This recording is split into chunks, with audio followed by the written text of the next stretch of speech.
Oh God, there we all are. And we are live. They caught us. I'm just kidding. Just immediately leave. Well, welcome. Roll the credits. Welcome everybody who is watching the stream and later will be listening on audio at home. The cast and crew has joined us here for a major milestone. We passed 500,000 listens a few weeks ago, which I think is insane for myself and all of us here.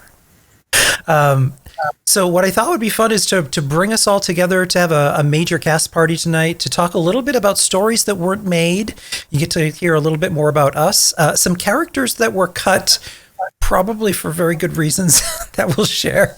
And yeah, we're going to read some of the original journal stories tonight that you may know and you may not know, and explain the origin of #FuckChad.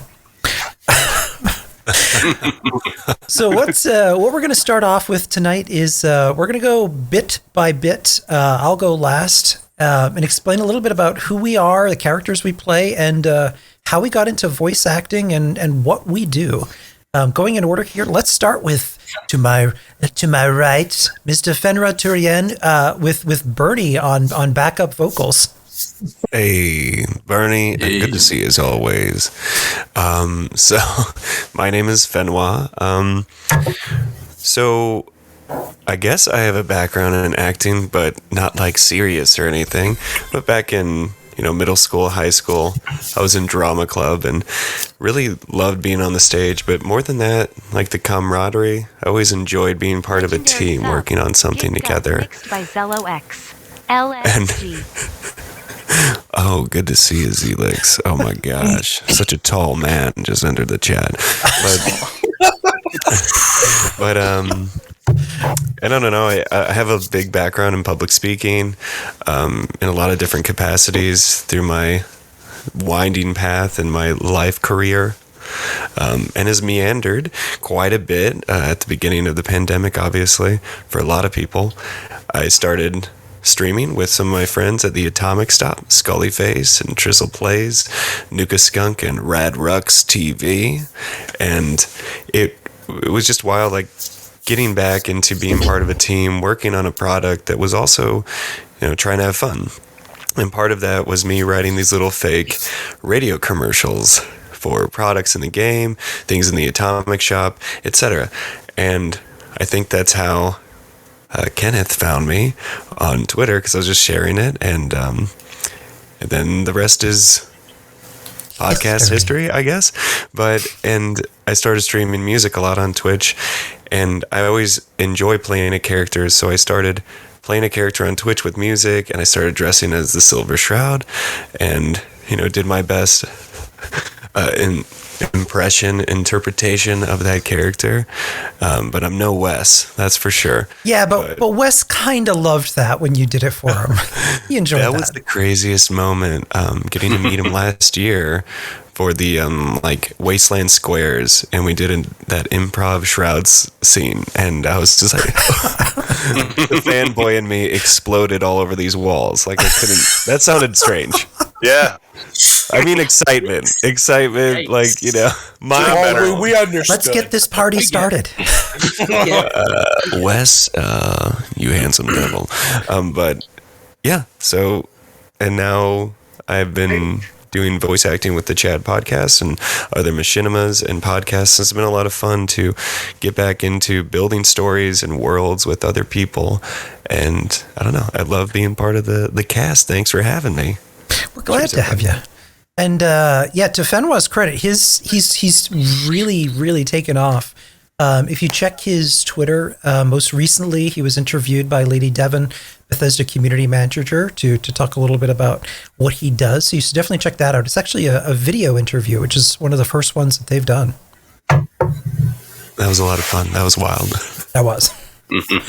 And we kind of shifted here. So let's go back to my left, to the man that everyone knows. Let's show off the shirt there a little bit.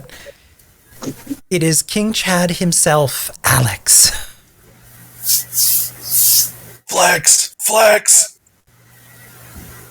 I'm always muted. I'm so used to muting like my life now is Discord meetings because I work a lot remotely. So like I'm just constantly on mute and I start talking and everyone's just like, hey, you're on mute. And I'm like, I know. It's like, and then I always forget.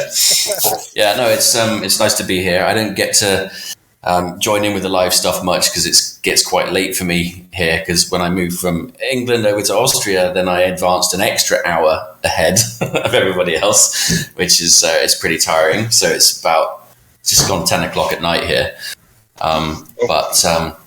Yeah, it's been really cool still being able to be a part of the Chad podcast, even though moving was quite stressful and Kenny always seems to send me scripts over when I've just had some sort of crazy life-changing thing happen, pandemics, moving and stuff, and it's crazy, but it's amazing to see that this is still going after such a long time, and that we've had so many listeners and so many downloads. It really is. It's quite cool from the ragtag party that we put together just a couple of years ago, and it's just built and built and built, and it's been cool. I still look back and think of the Boston thing very fondly. I was actually before I changed this. Actually, I realized when I sat down, I was actually wearing the Game Days t-shirts that we got. Yes, Kevin. Yes. Yep. Exactly that. But it's been really cool, and I'm glad we're still going. I'm glad that the characters have advanced and expanded the way that they have, thanks to Kenny's writing and the minisodes and the efforts and everything that everybody puts on. It's nice to see you all. Haven't seen any of you for quite some time. A little bit of a ghost. I just send me the script and I'll send my lines in, and then I'll be like, bye. Okay, bye. But yeah, it's good to be here. Yeah, and Alex's career really took off. Now you're actually, yes, it did. Now he's in the video game industry, working in the industry, which is something really cool to see. I mean, if you're into bus simulators, then yeah, it's a cool game. Come on, it is a cool game. And he's actually got some really cool stuff going. But what? Said you got to get to work somehow. Oh, yeah. Simulate the drunk bus. Yeah. Oh, the best part is that because they've just done this new downloadable content, so they've got a new map which is called Seaside Valley, and it's all set in America. So this is an Austrian company who most of their maps are sort of Germanic, Austrian stuff. And then when they made this American map, I think it was about 4 months into the production, and someone turned around and went, American bus stops don't look like that. And they had like the European yellow H, and I was like, and the crosswalk signs, they don't have that either. They have the white people with the lights flashing and stuff, and I just started pointing out all this stuff. I was like, God, come on. It's like, yeah, but there's an American flag on top of that building. So it's America, it's like right? Willy Wonka. Yeah, I was lucky to do. They were saving some money on the budget, so I got really lucky to do I do the intro voice of the game. So when you load it up, there's this sort of cheesy American radio host guy. It's like, oh, hey guys, do this, that, and the other, and that was me. So I actually got to be in a game, which was really cool. But I think to this day, too, for anybody listening to this, they're still probably gobsmacked that Alex is in fact British and not American. Very British. Very British with the water. British. I don't speak like that though, mate, do I? Jesus Christ. What is very British? Is that like blood sausage and like we're talking tripe? Tripe and blood sausage. Irish, come on. Oh. It's a very Irish thing. Pictures of the Queen all up in his flat. Although she's amazing, so. You can see my wonderful Austrian decor. Well, I mean, IKEA is like right down the street. You've got that minimalist thing going on. I literally have an IKEA 40 seconds walk from where I live.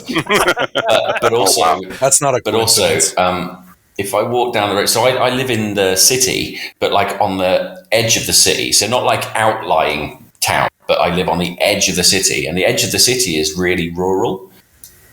So like there's farms, like milk farms just over here, and you can go to a little vending machine and buy eggs and milk. That's awesome. Just put your money in and get some fresh eggs. That's weird. That is weird. Not for the sounds milk, good. but for the eggs.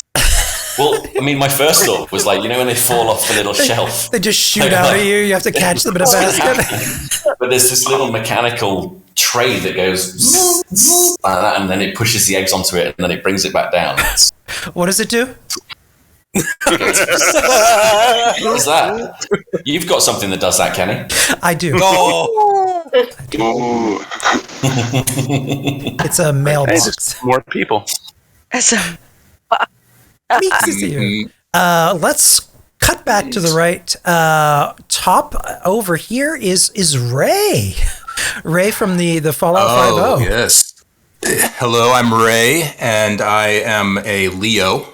That's the first thing you need to understand about me. This if you follow defines that. I play the Commander John's role for the podcast, and I also play the Commander John's role for the Fallout 5.0, and I also play Commander John's in real life because I'm stuck in my role play. So I pretty much... I am a physical therapist by trade, and so my voice acting skills are as limited as my English skills are. My wife, that beautiful wife down there at the bottom, Lucy. Yep, she is my English instructor. So now my initial introduction to the Chad podcast was actually. I just happened to be on, I believe it was Facebook or a Reddit page, and just happened to come across your initial journal entries. And as a faction, we were kind of looking for interactions. And so reading that first journal entry of your RP through, I want to give too much away if you're going to talk about it later, but, role-playing through Appalachia in this written state, for us, as a community, really inspired us for the role play aspect. So kind of leave it at that. But my initial voice acting was limited to 0. So I have no voice acting skill whatsoever, only a passion for this game, and hopefully, bring something to the character. It's kind of hard not to. It's a very simple one-dimensional character, lawfully good, if you follow the RP. So One-dimensional. Yeah, one-dimensional. Law should be one-dimensional. It's right or wrong. There is no middle ground. So that's it's a bit limited of a character change recently. A little bit of a change. Well, you know what? If I'm being honest, let me ask Alex. Alex, can you place my accent by any chance? This accent, where would you place it if you had to? New Jersey. New Jersey. No, my God, that's the first time. No, so no. I actually, New Jersey. That's the first. I've had South African. I've had Austrian. But yeah, no, I've never had New Jersey. No, but anyway, so I will say that meeting the Chad podcast, meeting Kenny, really, and I say this with all honesty, opened up a massive doorway of creativity for our community personally, not just from the cross, shared lore that we have occasionally touchstoning here and there, but just from expanding the idea of what you can do in this game, even to the point of getting involved with streaming. I don't know if you guys have saw our first stream with the Vaultist and our Machinima Watoga Cinema. It was a complete and utter disaster, stand up naked in front of everybody and then have to shut the stream down in embarrassment. But, We've all it has been taken there. us. I don't know if it's been at that level, but anyway, this community in general, I have to say really opened the eyes of this 48-year-old, if I can throw my age out there, date myself a little bit, but so that my experience has been just as much as Kenny has allowed us to participate, which has been fantastic. So, and Ray also does CrossFit, so it's hilarious that he has a Brofit shirt on right now. right, Brofit, the white one, and I see we have I have the black one on, and we have both models. Yeah, there we go. Let's have a pose off. All right. Okay. All right. Uh-oh. Now just Do it, Moose. Do it. Flex. Lose the glasses. Just below him, we'll switch to Kevin Chenard. Hey, my name's Kevin, the token Canadian of the group. The Mike Myers. Trust me, the French Canadian of the group, so I get a lot of flack from the rest of the cast every now and then. No. Buddy, What's One Mama Murmur second. doing here? 1 second. What? Kenny needs to lose his glasses. Oh. Oh, we're not. No. Oh, yeah, come on. damn It was made for. I can't Look, we're gonna. see. Oh, I can't see. No. But yeah, I owe you one, Zombie Killer. I forgot to suspend that. I need to see my notes. Should I take mine off? I'll you take can mine all off. of it. Yeah, Mark, you can take yours off. There you go. There I you go. can't because then I'm blind. Yeah, no, I am blind as shit right now.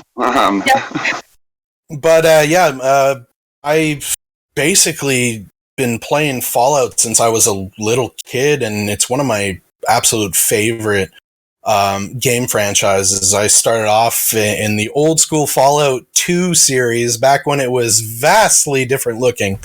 And I just kept up with it as the years went by. It changed when Fallout 3 and then New Vegas and 4 came out. We got another look at the Fallout series when 76 came out, where we could actually play with our friends and do all sorts of really crazy stuff in game. So it's always been something that's been part of my life. Big gamer since I was a little kid. And I remember when I first started Fallout 76, and now that we could play multiplayer, I was like, man, I wonder if there's some communities out there. And that's when I originally joined the Fallout 76 Facebook groups, where I stumbled upon the every so couple of days of journal entries from Kenny posting, and I was like, this is awesome. I absolutely love this. And I just kept on eating it up, and eventually he was like, you know what? I'm going to start a podcast. Does anyone do voice acting? And I was like, well, I do a little bit of voice acting.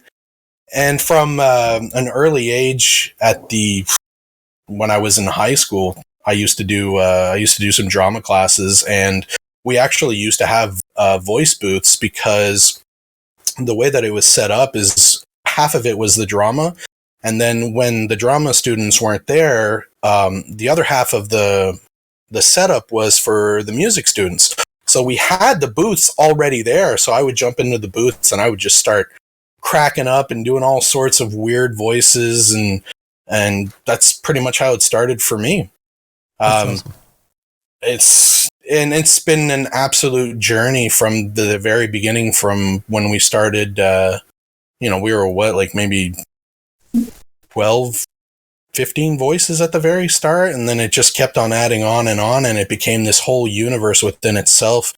Met some absolutely amazing people, going back to the time when we were all in Boston, most of us, and it was just one of the best weekends of my life. And I call this group of crazy people family. It's really awesome Very to much see so. how a community would come together like that, just from a small little project and then become so big.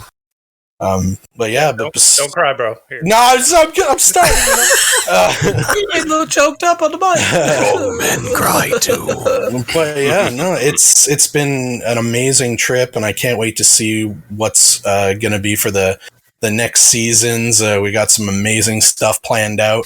Besides that, yeah, exactly. Besides that, I'm a gamer at heart. I've been streaming for quite a little while.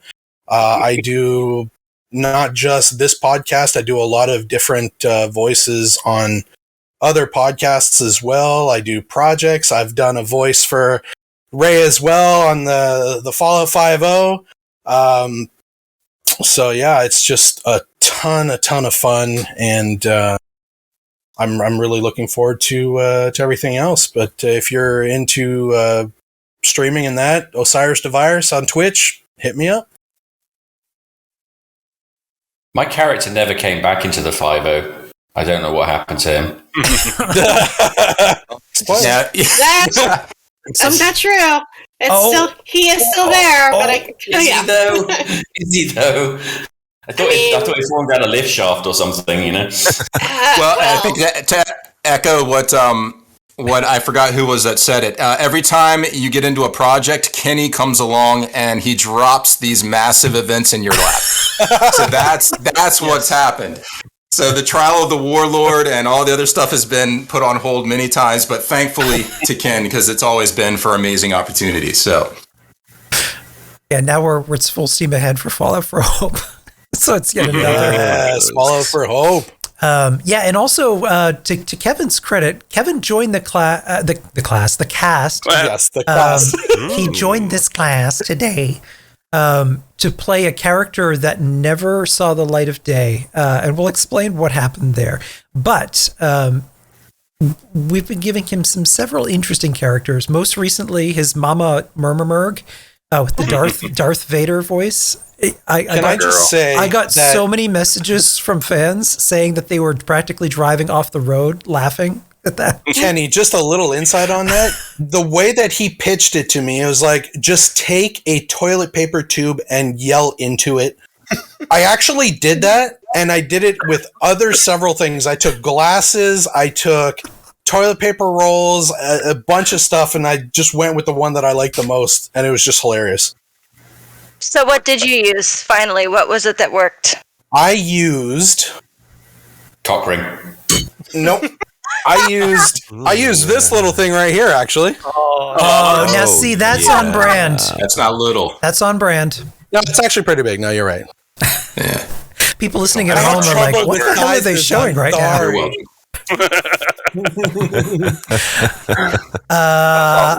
It had a nice echo.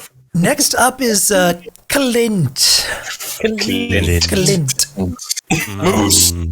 And yes, every time we say Clint, everyone does it too. Everybody does it. That started very, very early on, so it's been around for a while. So I started out with, I worked at a car dealership where I did all of the Facebook promotions, I did all the radio, and I did all the commercials. So like I had a little bit of in front of camera time as well as a little bit of microphone time. And as a diehard Fallout fan, a lot like Kevin, I saw these posts after 76 came out on Facebook. I was like, oh, that's so cool. Every like couple days I'd go back and check and try and read the ones I'd missed. And I was fanboying hard. I was like, this is so cool. And then Kenny put out the open casting call, was like, hey, does anybody, want to try out this podcast I'm doing? I was like, I absolutely have to be a part of this. So like I sent him a couple commercials that I did and was just like, I don't know if you can use me, but I'm comfortable with the microphone. Like, can just give me a spot. And he was like, I have the perfect character for you. And I'm like, awesome. Yeah, and originally Clint had actually auditioned for Chad, but Alex had already clinched that role. So yeah, then I knew that you would make the perfect sidekick for him. Oh yeah, and in Boston, me and Alex were actually best friends and sidekicks, and we terrorized Boston. We really did. It was a lot of fun. We lost them for half a day. Yeah, we went to our own thing. We had our own Moose and Chad adventures. Yeah, we went to breakfast at the diner, didn't we? And we had the whole sitting at the. I wanted that American experience, like that movie experience where you're sat there. It's like, oh hey, can I get some more coffee, hon? That kind of stuff. And I'm sat at this counter with Clint, and like I'm there going, Clint, look, they're cooking the eggs right in front of me. Oh, it's got a short stack. Look, it's like it was hilarious. It was such a good day. It's like, let's do some tourist stuff. Yeah. It was so much fun. I mean, heck yeah. But I mean, absolutely being a part of this podcast has changed how I do a lot of stuff, because I've gone up to customers now and talked to them like Moose before, and they kind of just oh no! You slip into character. Yikes! It just happens. It comes in by accident, and I figured out that like it was my inner Moose being channeled, so it happened. Did you hand them a beer with every purchase? Tried to. They might buy two then. Channel the Moose. That's a new merch piece. Yeah, and Clint also streams on Twitch. I do. Clinlin77 here on Twitch. You can catch me 3 nights a week. Sunday we do Cards Against Humanity with some of these fine folks. Which is not PG-13. Humanity. No. I don't even think it's rated R. No, not even. No. It's unrated. Let's just say It's NC-17 at this point. It's banned. NC-17. It's just banned. Just banned.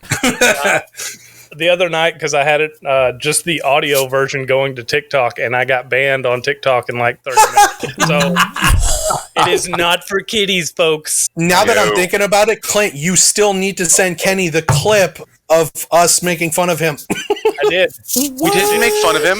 It was an homage to his great. That's what I. It was an homage. Thank you very much. Yeah. I'm trying to keep my job. I'll come back if you have a Benoit touching his face counter. Yeah. Okay. Have it on. Be there tomorrow. Well, dang it. Next up is Chemo. Chemo is a new face to the cast. He is actually joining us as Ghoulified Jake. It is a pleasure. I'm very excited to be on the show. I'm a huge fan of the Fallout series. I've been playing them forever. First one I ever got into, honestly, was New Vegas. I played Elder of the Scrolls a lot. I started off on Morrowind, and then I thought this was very similar. So that's how I got into Fallout. And then with voice acting, that was very peculiar because it was more from VR. I would embody characters and start actually acting as characters and to other people. That was really difficult. But I got good enough after a minute. And then I started listening to Chad, Fallout 76, because I was listening to the Lorecast. Shout out to the Lorecast, great show. But Fallout 76 caught me by surprise. I was like, man, that dark humor, I loved it. And then joining the cast and crew, just seeing everybody, it's just been wonderful and terrific. Yeah, Chemo responded to we put out a casting call for now Ghoulified Jake, and he listened to the show, and then at some late hour of the night, he sent a message that I got the next day, and it's like, I need to be a part of this. I have to be a part of this. So I think we ended up doing like 10 or 15 different takes, and I give you some feedback, and you're like, no, I'm going to do it. I'm going to try it again, get it back. Yeah. And you finally nailed it. I have done so many ghouls in the Wasteland running across Appalachia. I've done Southern. I even try to do a little English. It doesn't come off as well. It just sounds like an Englishman with throat cancer. But I go up through there. I've done Supermutants and everything else, but the reason why I really wanted this is because I just related to the ghoul. Voice was just so perfect, and hearing Jake and everything for the series and what happens through him. I'm not going to say anything for the listeners, but what happens to him, I'm excited to be a part of it. That's all I want to say without revealing anything too serious. Well, welcome to our family. Thank you so much. Mark, Dr. Mark Houseworth, MD. No, it's a Dio. Damn it. I'm like a crunchy doctor. Doctor of gynecology? Osteopath. Yes, an osteopath. Remember, osteopath is like an MD, and a chiropractor had a love child, and it was awesome. Legendary sub. Get the blonde bomber. Ooh, we got a legendary sub. Legendary sub. Yeah. So, yeah, I am actually a doctor, and I got into voice acting after I became a doctor and became jaded, unhappy, sad, and I didn't want to keep doing that. Now I'm still doing it, but at least I'm doing something that makes me happy so I don't lose my mind. I want to give you a Mark. Yeah? I want some cuddles. Actually, the funny thing is I didn't get into voice acting with, how do I put this? I got interested in voice acting many years before and never did anything with it. When I got a wrong number call in North Carolina, with the military, you move around a lot, you change your numbers, and I ended up getting a new phone. And the new phone comes with a new number, and that new number was someone else's at some other time, and I don't know why they do that, but it sucks. At any rate, I got this call, and I just answered the phone, and lady goes, "Is Jamal there?" And I said, "No, ma'am, Jamal is not here." She goes, "Oh, you got a sexy voice." And I said, "What? Thank you very much, ma'am." And I hung up. But your new name, Mark, is Jamal from here on out. I'm calling you Jamal from here on out. From here on out. It started a conversation with my wife and I. Yeah, I could be like a sex operator. I could do that. I could do that 900 number voice. And so ever since then, I'm like, I could get into voice acting. I really like acting. Actually, my wife and I met when we were both acting in middle school. Awesome. I was the bad guy. Yeah, I was the bad guy. She was the girlfriend of the protagonist, and I stole her away. I was Mr. G. That's so... That's textbook Chad right there. What a actually, his character... Yeah, we've been together ever since, basically. So yeah, we're middle school sweethearts. But anyway, so I actually got into Fallout with Fallout 1. Yep, the OG. Nice. And I actually skipped over Fallout 3 and New Vegas. I've since gone back and rectified the New Vegas. I've gone back and played New Vegas, beat it. Obviously, Mr. House wins. But anyways, yeah, I was on the Fallout.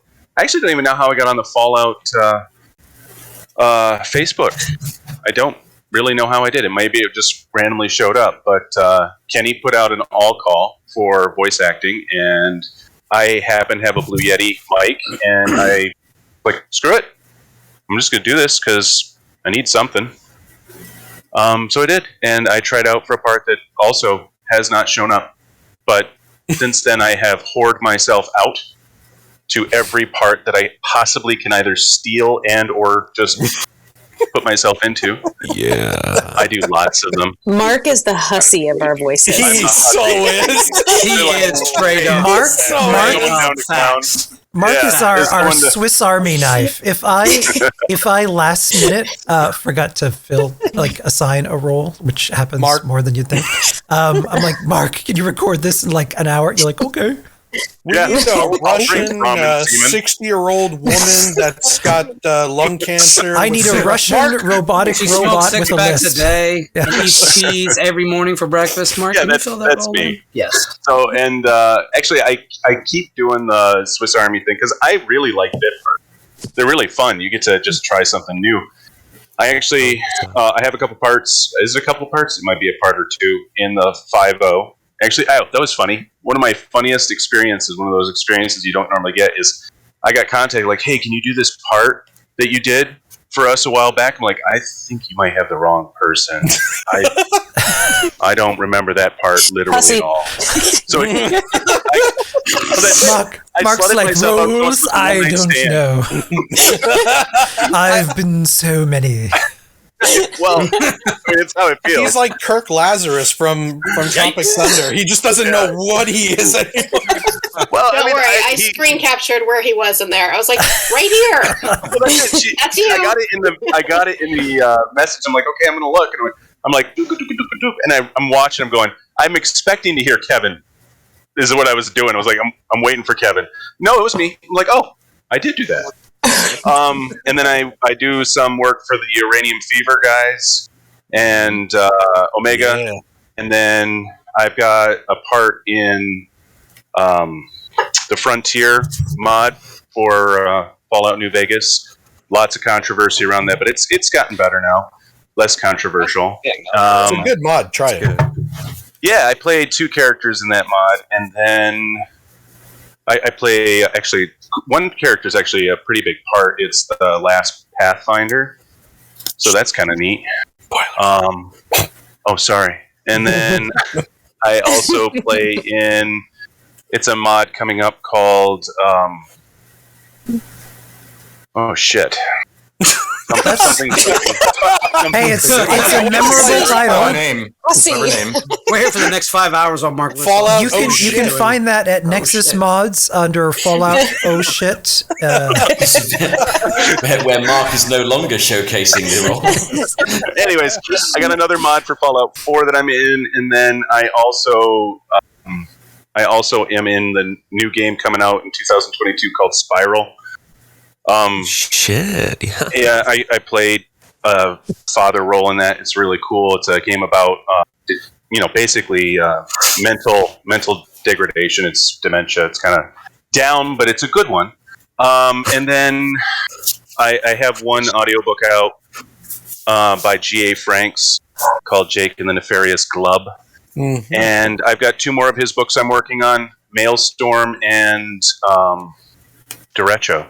And I am putting those off because I'm super, super, super busy. So yeah, that's about it. Nice. I'm proud of you. Awesome. Tramp. I'm a whore. I'm a whore. Nothing wrong with that. Shut up, Brian. Oh, I totally loved Sexing Up Mama Murmur.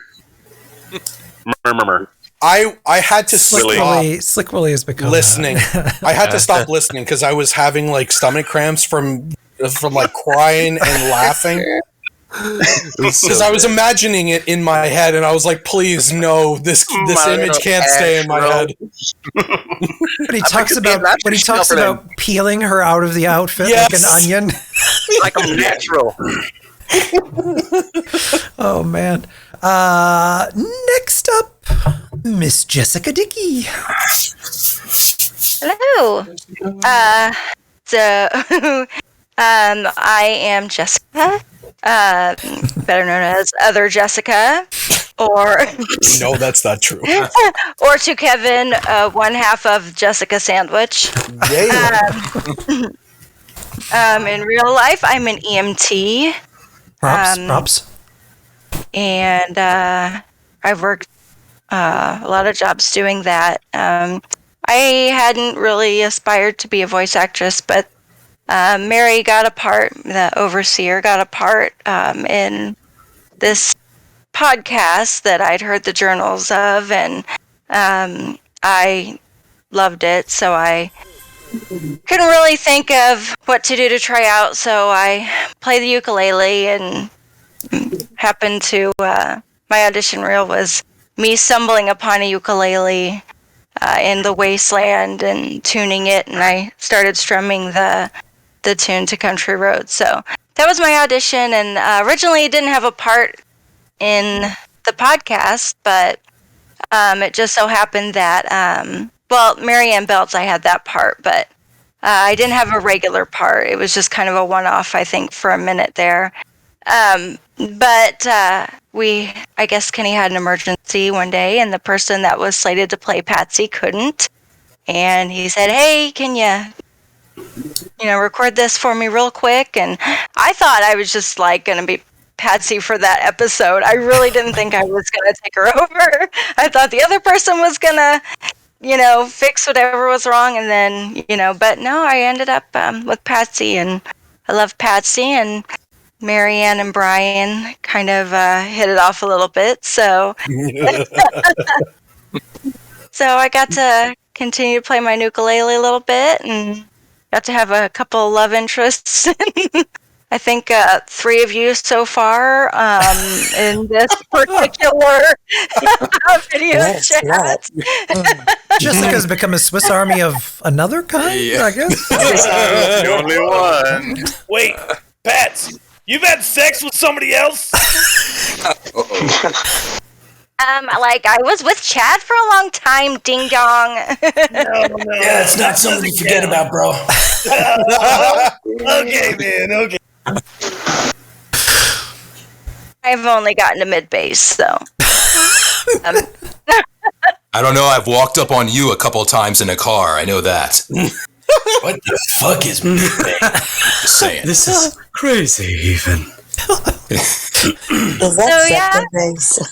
In addition to that, I've done a lot of stuff with the Fallout 5.0 with the Trial of Warlord and their Redemption Fall Machinima, and love Ray and Lucy with a fucking passion.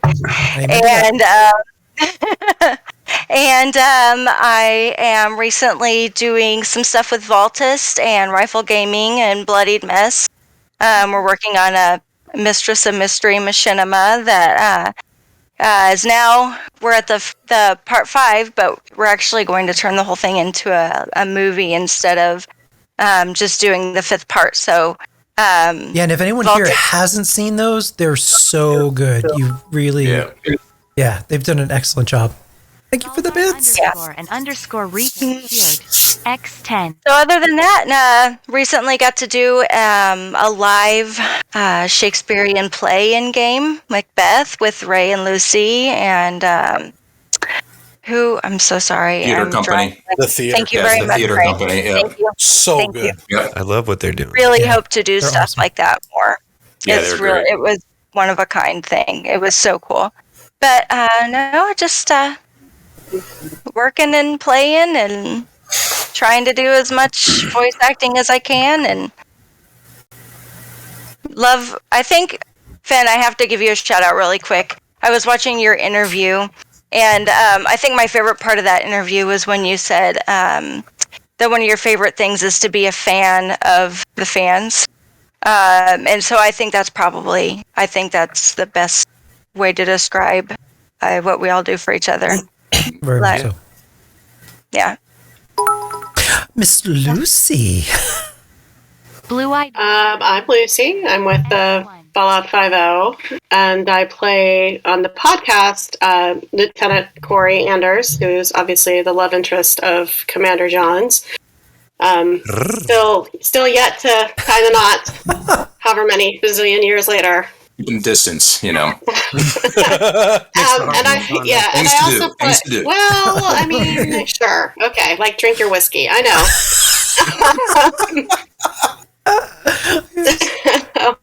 I also play Old Lady Simpson, who has very adroitly rebuffed the advances of Willie. Thank goodness, because yikes. Listen, lady, you'll never forget a night with Willie. That is very true. It's true. Some real PTSD there. Really, exactly. I feel like she'd be watching dementia or something at that point. So, once you go sleep, you never go back. Yikes. So I don't have any kind of background in voice acting other than the fact that I'm a teacher. So I essentially voice act 180 days out of the year.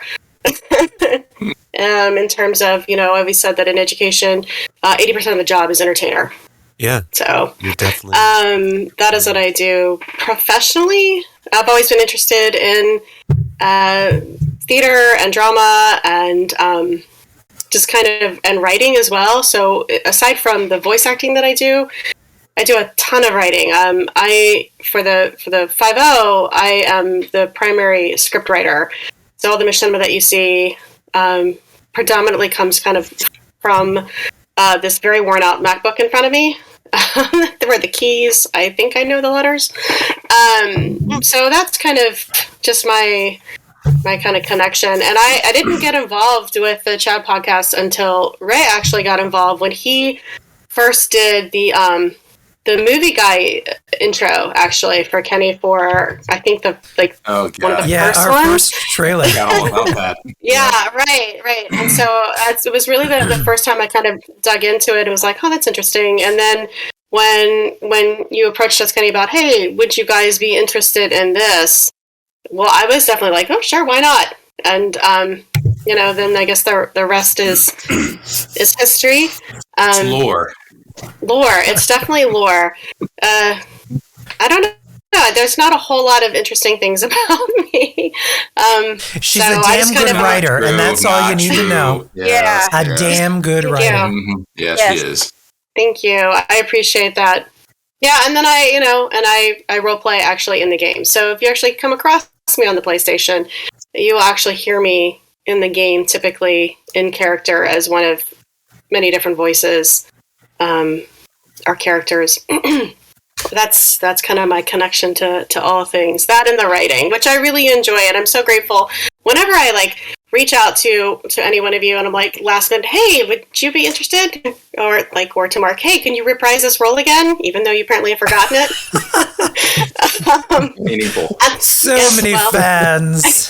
Yes. And It's not that I don't love you. Lucy, I just don't remember you.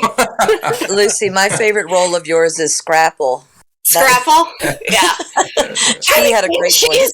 She's just got her thing, and she's just working on her crush, and she absolutely loves her. Think of justice. Thank you. I enjoy doing her. So that's just a little bit about me. Yeah, and Ray and Lucy also stream on Twitch. So if you want to check out their role play as well as... Barely. I don't know if I would call that streaming. I've taken a kind of a break from it a little bit because we were doing so much, COVID hit, and there was so much lore stuff we were doing, and I didn't want to spoil stuff on stream, so... But yes, I do sometimes stream my RP. But you guys will be doing some cool stuff for Fallout for Hope? Yes. That's the plan. We hope. If I can get the thing to turn on, we'll be good. We'll be good. I feel like we figured that one out. Just work, and sometimes it does, sometimes it doesn't. So, next to her, Miss Jessica Duvall. No, I'm just kidding. Goodbye. I love you. Bye.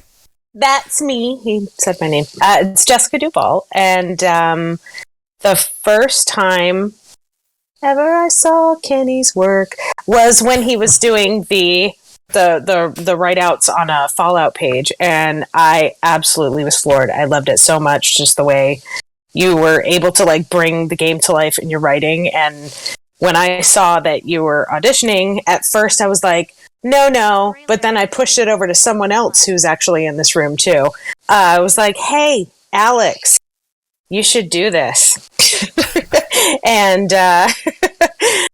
then I was like, he said you should probably do it too. And I was like, you know what? I want to, but I don't want to. My nerves were just completely shot. But I don't think I did a recording for you. I was on a call with you. Yeah, when I did you're it. like, I can't be bothered to record.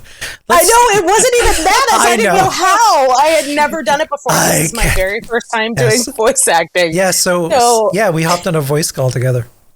And then I did the Susie voice for him, and I was hoping once he went silent and didn't say anything, I was hoping it was good. I was sold. And he was afraid first, but he was sold. Yes, he was frightened, and then he was like, I'm strangely frightened.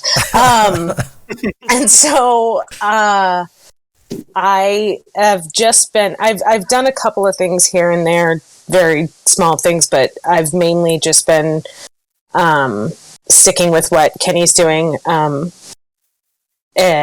because I have a lot going on with my life right now where I'm not able to do as much as I'd like to do. I don't have the time and all that stuff. So, but I mean, I absolutely love the friendships that I've made.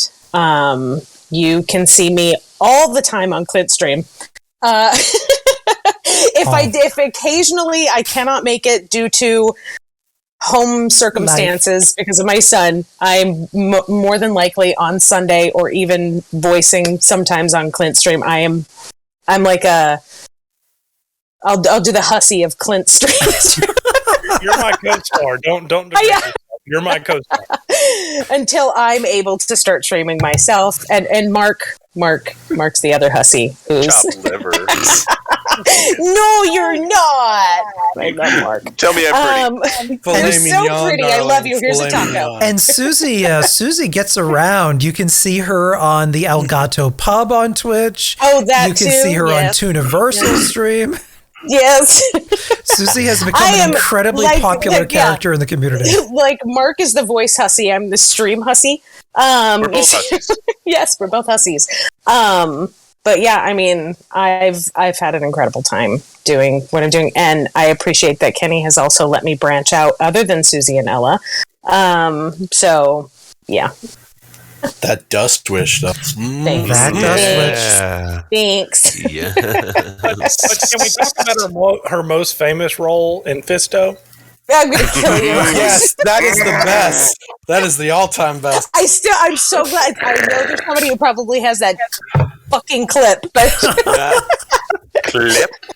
the clip. It's saved on my desktop. I'm sure it is, Kevin. I'm sure. Ringtone. Yes, can we make that a ringtone? Can we? I need it. It's the 21st century. Of course we can. And, next, we have Robert Solomon. What's going on, everybody? I'm Robert Solomon. You guys might know me from This Uncanny Earth, a podcast I started back in 2018. Now, Kenny had posted auditions in one of the Fallout groups I was in, and I was like, I'm interested, and then I forgot because I was doing home stuff. I happened to go back and look at the text, Kenny, like, and Kenny was like, listen, I had to do some legwork, bruh. I found you. What can you do? So I sent him this. He was looking for like a Mothman type cultist guy, and I sent it to him, and I just did this voice, and people were like, "That's crazy. Why would you do such a dark voice?" And You know, sure enough, quick fun story. As soon as you did that during rehearsal with Pete Hines, as Pete Hines is walking off stage, he's like, Jesus Christ, that guy's fucking scary. I was like, oh, yeah. It was so awesome. He's scared, Pete Hines. So Kenny reached out, and I took the role, and I have been nothing but blessed. Thank you, Kenny. Thanks to all of you who have been on my show. I know both Jessica's have been on, Alex has been on, Kevin's been on, Mark's been on, Lucy and Ray, you guys had me on yours at the QuakeCon. I appreciate that. Thank you very much. And I also Twitch over at This Uncanny Gaming. You guys can hear me do that voice every now and again. I'm going to be doing the Fallout for Hope, where I'll probably just do that voice the entire time. So you guys will get sick of it and creeped out and not watch anymore, which is perfectly fine. I definitely understand. But I'm just so grateful that, and I was in Boston too. You guys can see the pictures, but I've got a little bit longer hair, a little bit more weight on my face. But I had a blast hanging out with all of you. Clint, Airport Bros for life. I've just had a blast. Like, this whole thing has been so amazing. It's been just nothing but fun. Whenever we all get together, we laugh, we have a good time. It's like you all are my extended family, and I got a lot of love for each and every one of you. If you guys are looking to find me, you can find me over at This Uncanny Earth. It's pretty much everywhere. We talk about all kinds of paranormal good stuff, ghosts, ghouls. We just talked about the Uncanny Valley, which is the when robots start looking more like people tend to become more afraid of those robots. So that was our recent episode. Please check that out. And you can find me at This Uncanny Gaming on Twitch. I will be there tonight. Head on over. I'm streaming Kingdom Hearts 2. Big shouts out to Apple. Big shouts out to Dead. And big shouts out to Shibby over at Fear the Wasteland. Check out his podcast. I'm also involved in that. And a couple other things. I've been a couple different characters. I was Mothman Priest. I've been the Shadows for that episode. The band Shadows. Me and Kevin tore it up on the stage. It was a blast. Like that whole being on stage with Pete Hines and and I didn't know he said that guy scares me, but now that I know that, that's awesome. So shouts out to all of you. Thank you all for everything you've done for me, and it's nothing but love for me. Thank you. Yo, Rob, when you do Fallout for Hope as the priest, yes, you have to dress up as him too. Yes, do it. There's the challenge to you, brother. Okay, okay, Yes. Deal. Yes. Come follow me on Twitch, man. Y'all follow me on Twitch. That's a cosplay nobody does. I've never seen a. Well, now you're about to see some stuff. Yeah, and that priest outfit is actually really good looking too. Like the way that they designed it is awesome. Yeah. So. And then joining us via voice is Mary, voice of the Overseer. Hello. How's everybody doing? Good. Good. Yes. Good. Yes. I actually do have a funny little story when I was thinking about this podcast. I too fell in love with all of Kenny's writings. I actually looked so forward to them. That was the only reason I went to that Fallout page waiting for the next story to come up. And when I saw that he did a casting call, I was like, oh yeah, I got to be a part of that. And funny enough, I tried out for another role. I wanted to be the young hip Amada and like getting it done in the Wasteland. However, Kenny let me down gently and said, no, you have a mature timbre. And I guess he was being kind for my deep voice or my, I don't know, mature timbre. And he said, you know what, we'll find a place for you. And I was like, okay, yeah. So when he said, I want you to try to be the overseer, I was incredibly nervous because as everyone of my family here knows, if it's a difficult word, I'll probably mispronounce it. So thank you for all of you that have helped me through these scripts. To pronounce words like Stanislas Braun. I was about to say, what's the Stanislas Braun? I was waiting for it. I was waiting for it. So good. You did it so well. I know. I was so nervous when we were in Boston. I knew I was going to mess that up, but I remember the hotel room reads. Yeah. When we had to keep backtracking. It's like, let's start again because we kept going over time. We were like, oh shit, it's 45 minutes. It's 45 minutes. Oh yeah. We had video. I was backstage when you had to do it, like for the first time, and we were all like holding our breath. And the second you said it right, we were like, "Yes!" I know. Well, and also it was a little frightening because I really am the only voice that exists that people knew going into listening to the podcast. So I did try to do my homework a little bit and try to emulate as much as I could. And what it's I fantastic. You do a really good Adrian. Yeah, Barbeau. you do it really good. Thank you. Yeah, I have gotten to play a robot too, so I can do a good countdown.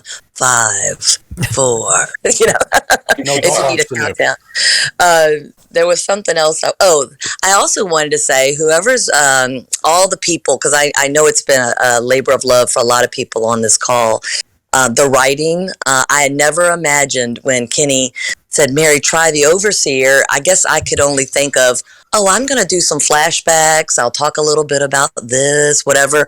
But the height of what the overseer has enjoyed through this podcast and the emotion that I have had to put into some of my my tapings. A couple times when I was done, my husband came into the room and he's like, "Are you okay?" I'm like, "I'm just doing a recording. I'm good." As I had screamed at the top of my lungs one time, he's like, "Are you like really losing your mind?" It said, "It's been a bad day." I'm like, "No, I'm good. I'm good." But we took her from someone who sits watching a slideshow in a house all by herself into being a serial killer. Makes perfect sense. We gave her something more to do. That's right. So thank you to Kenny for giving me the opportunity, and for everyone that's engaged with me. Ray and Lucy, I've really enjoyed partnering with you guys too, to also reprise my role a little bit as the overseer, as well as I'm with a faction within the game. Jessica and I are called FSM, or Free States. And we've gotten to participate there and do a little voice acting. Also with Jessica, she is the star of the Mistress of Mysteries, and I've gotten to play a little old lady and her thing, so that's been fun. And Shannon Rivers. Oh, and Shannon Rivers, yeah. Play a little Shannon Rivers, so. And Clint's doing it too. I did get to play a little Southern lady that was uppity. Kevin and I, that was really fun. He was the French upper crustman as we went hunting through the wasteland, and I fell to my death. And Lord Poofy. Lord Poofy. Yes, Kevin does a great Lord Poofy, so it was wonderful to be in that. So just thanks everybody for the opportunity to be in it. I really have enjoyed myself, so it's great to be a part of all this. Last but not least is me. I think by this point, most of you know a little about me, because I'm gonna share some embarrassing stuff a little bit. So wait, I know that voice. That's fucking Simon. Shut up, Chad. I represented him in court. He's still on retainer. He should definitely be fired. Hey, Mothman, don't you have a bulb you should be fucking or something? I will not have you talk about my lord like that. How dare you? Whatever, man. Yeah, when I have some dust for you, Chad. Hey, Moose, do you find those Trojans? Yeah, no. The rails are off. The rails. Falling off. Somebody get my control chain of this, because I'm Simon. off it. Yeah, I started acting when I was quite young. I started doing magic shows for my family in the living room after watching a couple episodes of Mr. Wizard's World on Nickelodeon and thought I would be like some kind of combination between Mr. Wizard and a real magician. You succeeded. I failed at every magic trick that I did. After that, my mom was convinced that I had performance in me. So when Nickelodeon was doing casting calls across the country, this is like late 80s, early 90s, the beginning of Nickelodeon. She took me to one of the casting calls and I completely choked on stage. And that was the end of that. that was Mr. Dark, that son of a... Yep. Easy. That mirror. Don't summon him. Don't look in the mirror, Kenny. Wait, do I hear a train? I hear a I train. have nothing to do with I love Andre. whatsoever. Wait, he's here. Oh, no. I have been here for the better part of an hour. Oh, my God. I'm sorry. I didn't even see you. That's awesome. Not least, Kenneth, you. Last but not least, you dare, boy. Oh. Well, good. Then you don't... He's the one who turned off the stream. He turned the stream off. He Didn't do nothing. He turned it off. I saw him turn it off. I saw him flip the switch. Turn it on off. So you don't get to see my embarrassing video clip. You will. Andreas Somville is joining us. Hello. You know him as the villainous Mr. Dark, who out of every guest voice actor we have ever had on this show, we get so much feedback and love for Mr. Dark. Absolutely ridiculous. Oh, that really warms my heart. You have no idea how much I enjoyed working on this project with you. It's every time I record something or every time I hear from you, I just get this big old smile on my face, and I'm so glad I auditioned for this thing. Sounds like he wants more parts, Kenny. Yep. Yeah. No, dear God, no. I mean, I love it. Okay, Mark, you got another one. You're with me. I'm a full-time dad of 2. I'm a teacher. I got a house to run. I can't do more voices. We can hang He does out. enough at home.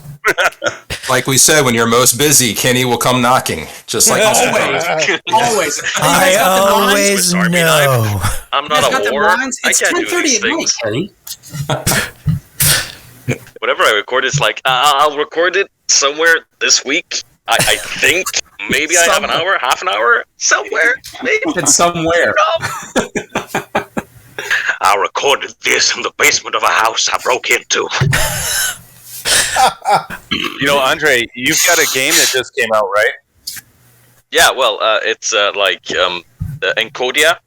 I don't know if it's supposed to sound very German, but I play a German guy in it, so it's just released on the PlayStation, Xbox, and Switch. It was released on PC before, but now it's like re-released on those consoles. It's my second console game, and I'm over the fucking moon. I'm sorry, I'm over the bloody moon that it released on these things. I'm just the dreaded hobbyist. I'm not a professional. I just do this for fun to get my head inside the void and scream. And good place. Remain sane. Andre, where are you from? Have a guess. My dreams. Or your nightmares. Your nightmares. I can be whatever you want me to be, Berber. I say Austria. I say he's from Austria. That's what I say. Austria. Oh, it's a good guess. He sounds a little like Bundacoot, though. He's Scottish. Yeah, that's what I was saying. Scottish? Croatian. God damn it, you found me here, you bastard. No, I'm not actually Scottish. German. I just do a Scottish accent there. He sounds German or Croatian. Planet Earth. I'm I feel like I totally win if I say correct, Planet so- Earth. so kind of Just say the Milky Way. The Milky Way. You got it. You know, you can't be. I am from the Milky Way. I am There you from go. planet Earth. I am from the little tiny country that makes waffles, beer, and fries and chocolate. Belgium! Yes, Nice. the country everyone makes fun of. Shout out to Waffles? anybody from Do you have Belgium. room in your house for visitors? Waffles are talking better than to- pancakes. Just want to And let y'all know. P.S. You're talking to a bunch of Americans. We are the ones that get made fun of now, so it's okay. No, it's still me. Oh, we live up to the Every time I hype. though. see We live up to the a hype. film or I hear a podcast or something, everyone's like, those Belgians, I hate them. Yesterday, I was watching League of Extraordinary Gentlemen. Never. League of Never. Extraordinary Gentlemen, and there was a line in there like, "Oh, that's very unsporting. Must be Belgian." I was like, What? What does that even mean? guys? I don't even get it. Never. And Monty Python makes fun of us, and Austin Powers makes fun of us. Everyone makes fun of us. We're defenseless, tiny, and we have a horrible You government. can't trust the Belgians; they're evil. It's true. Or those Belgians.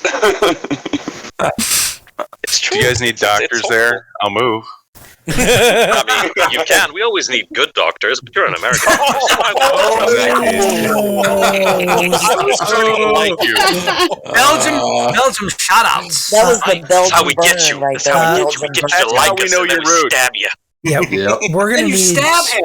we're gonna need burn treatments for that one. I warned you about the Belgians. He warned you They about warned you about the Belgians. They warned you. He warned you. Can't say we didn't warn you, buddy.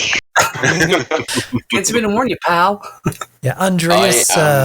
Speaking of being in other countries, I know I'm you gonna have to go. I'm gonna. We love you. Time's I advanced. need to go late. Good night to you. Alex, Have a good night. Yeah? good night, Alex. Enjoy your evening. Good night, Alex. We're gonna play a video clip after you leave. Take it easy. Have a good one, yeah? It'll be like he's here. Night, Alex. Good night, Alex. Have a good day. Goodbye. Take care of yourself. Oh, Hashtag he left. Chad. Where'd he go? We could always do it this voice like this, yeah? That's right. I will Eat it, bro. reach across. I swear to God, Robert. Listen, See first what of all, Jessica. So what Jessica. before the stream was cursed, so one of the most embarrassing characters that I have no idea to this day why I wrote is yes, the new Mrs. Claus. Another one. There's Andreas. Was a character that I did, but the origin actually started back in 1993. Yeah. So if you Oh my watch the gosh, we're stream, gonna see a cringy old video that you're gonna see a cringy VHS video of where the voice of that character came from. Oh my God, yes. I love it already. Who is this behind the scenes for? It's definitely not the fans. It's totally for us. I love your pants. totally. I love fire. Totes. I'm pretty So cool. 90. That would have made Kenny, what, 10? Yikes. 13? That was a very Maybe 13. short clip of a very strange video that we did. That ironically enough was about Pearl Harbor. What? Yikes. I didn't get Pearl Harbor at all out of that. You know, I did not. The first thing I didn't think was Pearl Harbor. our history teacher was a huge stoner. So I think that was the reason that we could do absolutely ridiculous sketches that had very little to do with history. Nothing wrong with enjoying some herb. Somehow get an A on it. The other one that I want to show you is a little bit of my acting chops to give you an idea of what our cable access show was. Oh, please.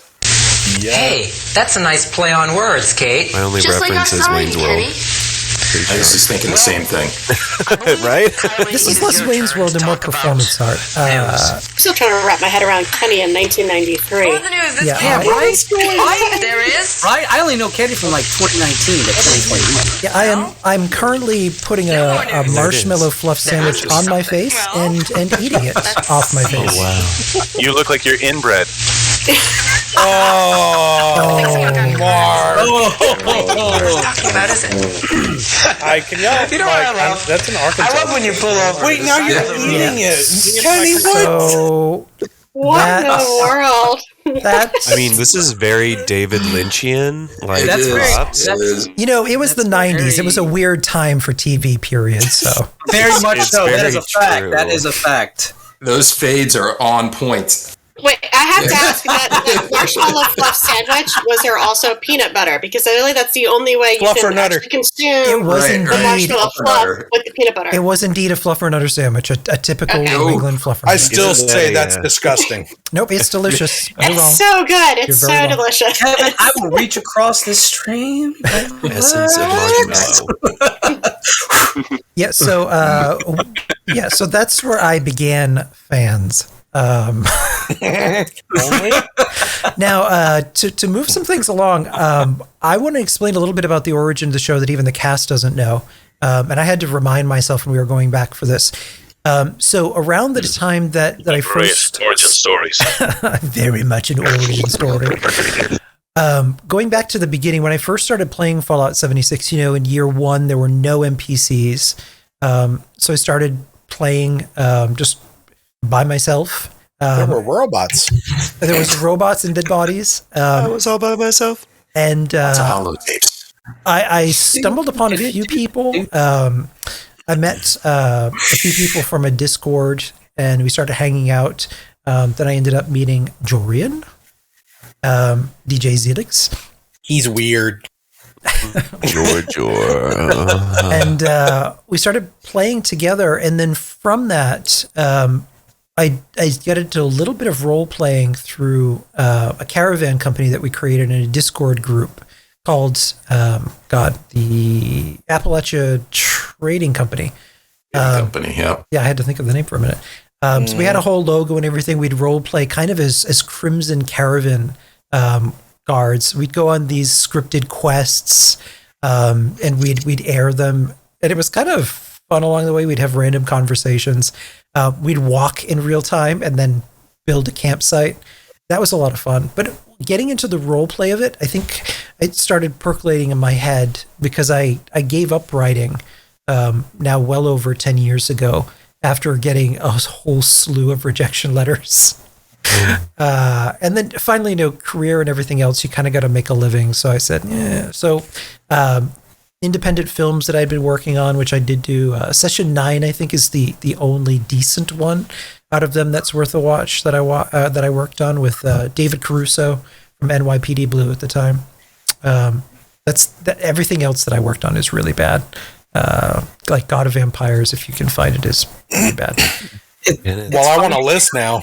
It's funny you bring up I'm going to find it now. I rented Session 9 from a grocery store Session 9 is a video great movie. place back in like 2002. And when Kenny told me that, I was like, hey, no way, you were part of that. That's awesome. I think that's awesome. That's awesome. Session 9, though, was a really, really amazing film. I did a lot of urban exploration in my younger years, and broke into the Danvers State Asylum. Sinner. On many occasions. I think the statute of limitations on that's gone by. So True. Now they're all upscale condos for Bostonians. In some of the Facebook groups for Fallout 76, a guy named Edward McAnally, or McAneely, God, if he's listening, he's going to kill me. I think it's McAneely, started a series that he was writing called Letters from Home. And when I read it, I thought it was the most clever, hilarious thing. And it started percolating in my head stories of our own. But his story opened up as a letter. It reads, Dearest Geraldine, a man attacked my camp today. It's long since changed from a rude portable hut into a true home away from home, and I blushingly dare to think that someday, when you emerge from Vault 87, the bed could be made more than a twin even. I was far away when the word came, and I hastened home to deal with the miscreant. I found my defensive turrets ruined and pouring thick black smoke, my front door cast open, and a man, presumably from my vault, though I did not recognize him, rifling through my stash box. I readied my trusty handmade rifle when he said weakly, I'm sorry, it was a mistake, and I didn't mean to do it. We faced each other across the room. I can hardly wait to see you, my dearest. Building a better world has never made it easier. Yours in Christ, Chet. So he started writing these really clever letters, almost as if they were Civil War letters home. And when I was in Morgantown, I've told this story, I started to think about what it's like when you're in school and you have a bully that once school ends, you can never quite escape. And that's kind of where the Chad stories started. So the first one I wrote on December 19th, 2018. On April 26th, a while later, I started to create the podcast. So I created a video for it. It took a little bit editing-wise to get the sound right that I wanted. So I dropped that in May 13th of 2019. That's when we dropped the first episode in Facebook groups only. And the original name of the show was actually Fuck Chad, a Fallout 76 story. Hashtag Fuck Chad. Later that day, I was warned by Apple. No publicity is bad publicity. I'm afraid I can't let you do that, Kenneth. Yes. Publicity. So the name wasn't going to fly. So I actually ended up polling in several of the Facebook groups for alternative titles. And some of the titles that I liked but ended up rejecting were Appalachia, a Fallout 76 story, Vault Bro, a Fallout 76 story, Reclamation, a Fallout 76 story, and then finally Chad, a Fallout 76 story, which is the one that I ended up going with. And then by May 30th, 2019, the audio was live, and that was our first episode. And it was kind of a trial balloon. I wasn't really sure how this would be received. And if anything, I was a little gun shy about putting something out there again, only to have it, fail miserably. But the reception of it went really well. It made it to Apple's new and upcoming list right off the bat. I think partly because of the stories from our Facebook groups, people were already looking for the podcast, so that helped once it took off. By our second episode, I was afraid that longevity-wise, people would get tired of hearing just my voice. So it would limit. I love your voice. But from a storytelling. It is pretty ASMR-y, though. Every time I listen to the first part of the episode, I'm like, oh yeah, I could listen to this for hours. That might be you sound like the guy from Lore. Oh, here it comes. To go with it. And some crinkling. The real question is, how many of us have tried to do Kenny's voice? This is Kenneth. Thank you. Oh no. Yes. This is Kenneth. Thank you. Go ahead. Is it a light off in your room? This is Kenneth. Thank you. And this is Kenneth. Thank you. Now we can all get fired together. It's fantastic. Well, thank you. It's so true. Yeah, I'll do it in French. Hold up. It's been fun knowing you guys. Hope we can all meet again. No. Save that for later, Kevin. Oh, even say his last name in French, though. Bonjour, ça c'est Kenneth Figue. Figu, Figoué, Fagoué ou Figoué? Ah, mais alors c'est quoi? Fagoué! Figue! But no, this went off the rails quick. I think part of what it is we're so programmed to hate the sound of our own voice between editing and whatnot. True. And yes, I fucking love my own voice, bro. I love my voice too. Mark, which one? Andreas is just going to take over playing Alex for the rest of this. I was also worried from a storytelling standpoint. There's only so much that you can convey in a tapes format, delivering it from one perspective only. So I really wanted to tell bigger stories, but also bring in a full cast. So I put the casting call out there. And on June 8th, 2019, at 9:01 a.m., I got a message from Alex that read, "Yo, dude, I'm interested in this. I've done some acting, but also regularly do voices and impressions. I think I could bring Chad to life." Yeah. So I talked. Do you have the clip? I do. So I talked to Alex, and I gave him some ideas in terms of the voice I was looking for, but I left it pretty much up to him. When he told me he was British, I was like, This might not be it for honestly, you, Chief. sometimes it doesn't quite translate. Like us doing a British accent sounds good to an American audience, but did you see Alex's face when poor Ray was like, "Is this a good British voice?" And Alex is like, "No, no." But for real, Alex does. Because it was Australian. It was Australian. Remember, Dutch is Brit-Australian. Yeah, Australian. That's right. Australian. That's the right. trademark. Australian. Alex does such a great American accent. He does. It's I thought he was American. You just got to sound like an idiot. Totally. You're not you would wrong. know in the our Redemption Falls video that Jackson Cooper is played by him. You would not know at all that he does such a great American accent. Mm-hmm. Yes. He's like he's Christian Bale of podcasts. Oh, I like I do that. all my audiobooks in a British accent. Yeah, Matthew McConaughey was an inspiration, but so we talked about like picture Matthew McConaughey. Picture Matthew McConaughey in school, but dumber and then maybe Southern. And what Alex recorded for me, his formal audition while he was making the Hey everybody, for you now. Welcome to Cooking with Chad. Okay, so I got some chicken in here, bro. It's sizzling away. All right, I want to get some of this Cajun spice stuff and just gonna throw that all over there. Plenty of protein. Sort out my guns. Wait, come on. Come on now. I don't normally have this kind of problem shaking things, if you know what I'm saying. Okay, there. All right. I'm gonna flip this over. Oh yeah. I'm not hearing anything. Yeah. All right. So I got some vegetables because they're good for you. Yeah, neither am I because I'm not on Twitch, but I'll just giggle for good measure. Oh yes, it's funny. Couple chicken steaks in here. You know, because I like to work out. I like to stay in shape. And most of all, I've run out of buff tats. So what happened? I guess I'm just gonna have to eat. I got me some sweet potato over here. That's boiling away. I need a fork or something. See, my housemate, she never washes up.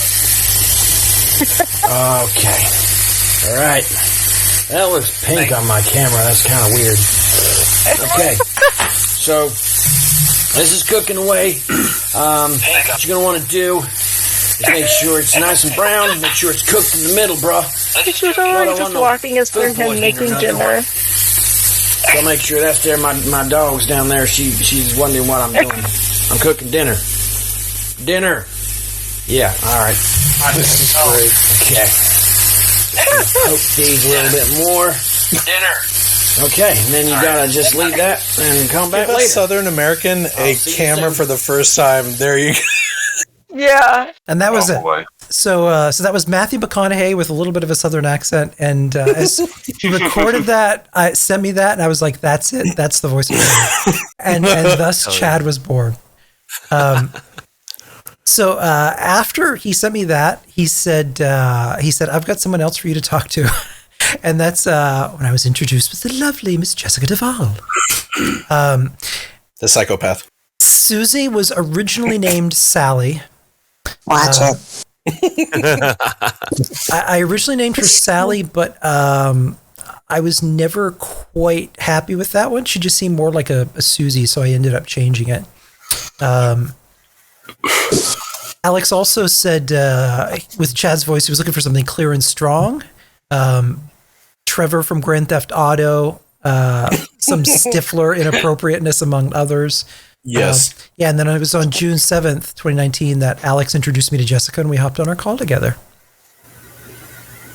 And the rest was sold.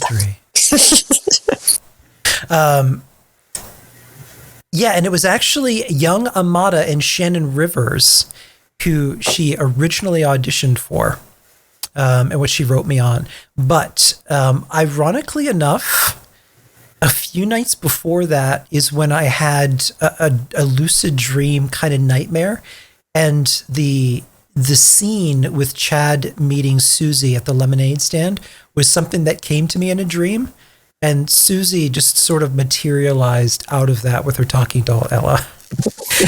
So when I heard that voice, I was like, that's it. I've found my Susie. Just don't drink the lemonade. Do not drink the lemonade at all. Do not do it. But it's delicious. Just drink it. Mr. Clint then contacted me on June 10th as the tattooed car guy.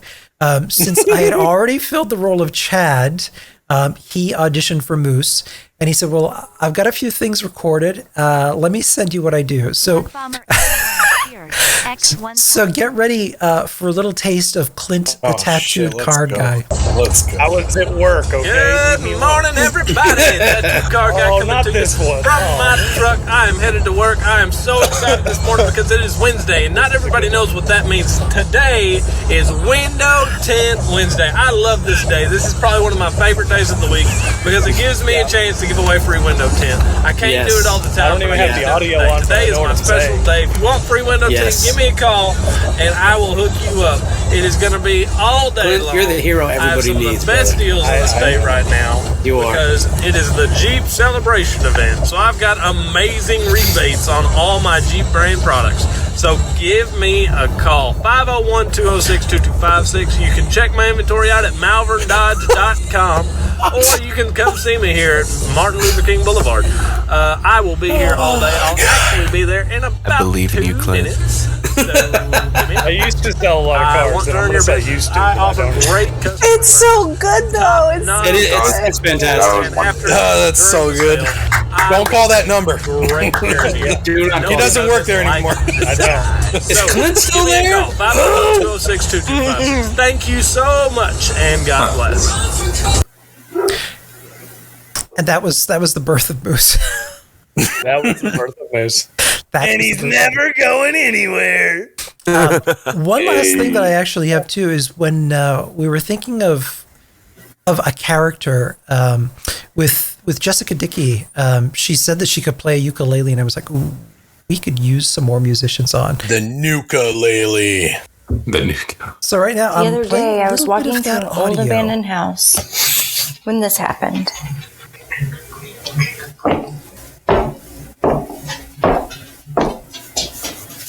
What's this? What's this? Oh my god. I haven't seen one of these in years. Oh my god. Oh, I haven't seen one of these. Needs some work.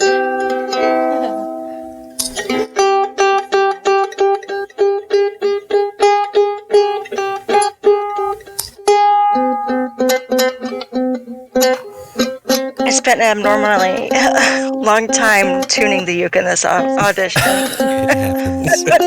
Tuning takes a moment. It takes a moment to tune a guitar or ukulele. You could stream you singing and playing ukulele. There's a market. You could even do duets with Finland.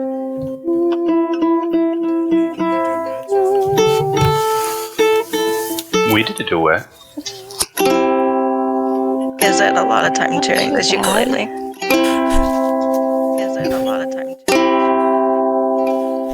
But if you came across it in the Wasteland, you'd have to.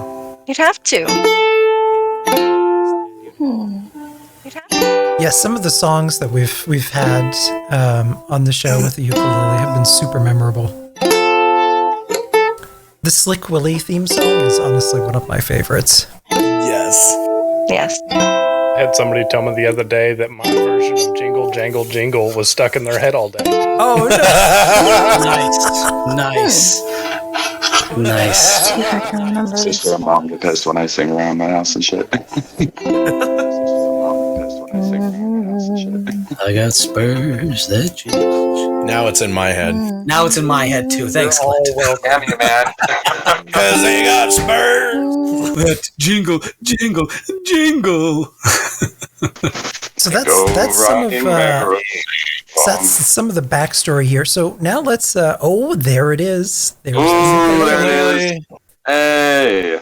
Hey, there it is. Who are all those famous signatures? Those must be some famous people. There must be some famous people. I didn't get to play it in Boston, but I still brought it along so that everybody could sign it. I'm surprised it made it back through the airport and through the airport. Pre-COVID. Right before COVID. So yeah, it was good. The week before. The week before. My buddy said, like, if you guys would have done that, like, a week later, you guys would have been stuck at the airports, or you'd have been stuck in Boston. I was like, because you're right, it was like the week before. It was crazy. Mm-hmm. So let's go now through each of the episodes, and we'll talk about our favorite moments, favorite bits, and really first impressions. And for the first few, it wasn't even most of us. So the first one, episode 1, his name is Chad, was just me. My favorite moment in that was listening to Utah. That's everybody's favorite moment in that one, though. Oh, good. Moving on to episode 2. No, it's the part where like he comes out of the tent for the first time after sleeping, and the Deathclaw almost gets him.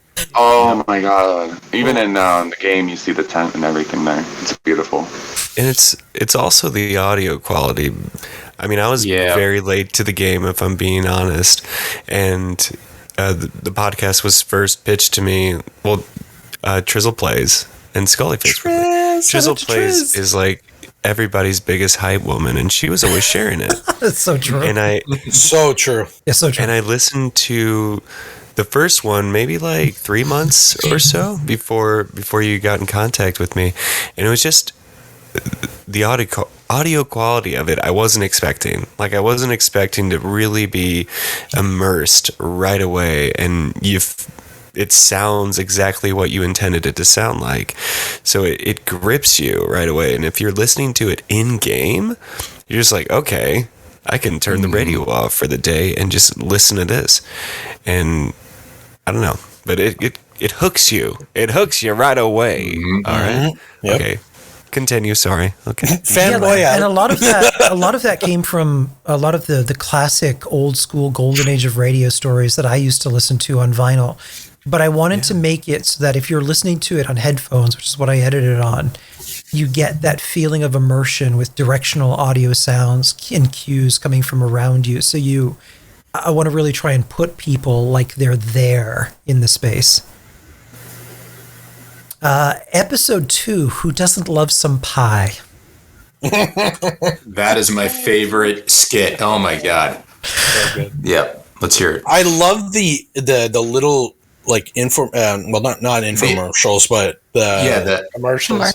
The commercials in between. Yeah. Those got me laughing so hard. Oh my gosh. Yes. I enjoyed doing that pie commercial. Who doesn't want a piece of my pie? Yeah. That was you, Meeks? There's no subtext there.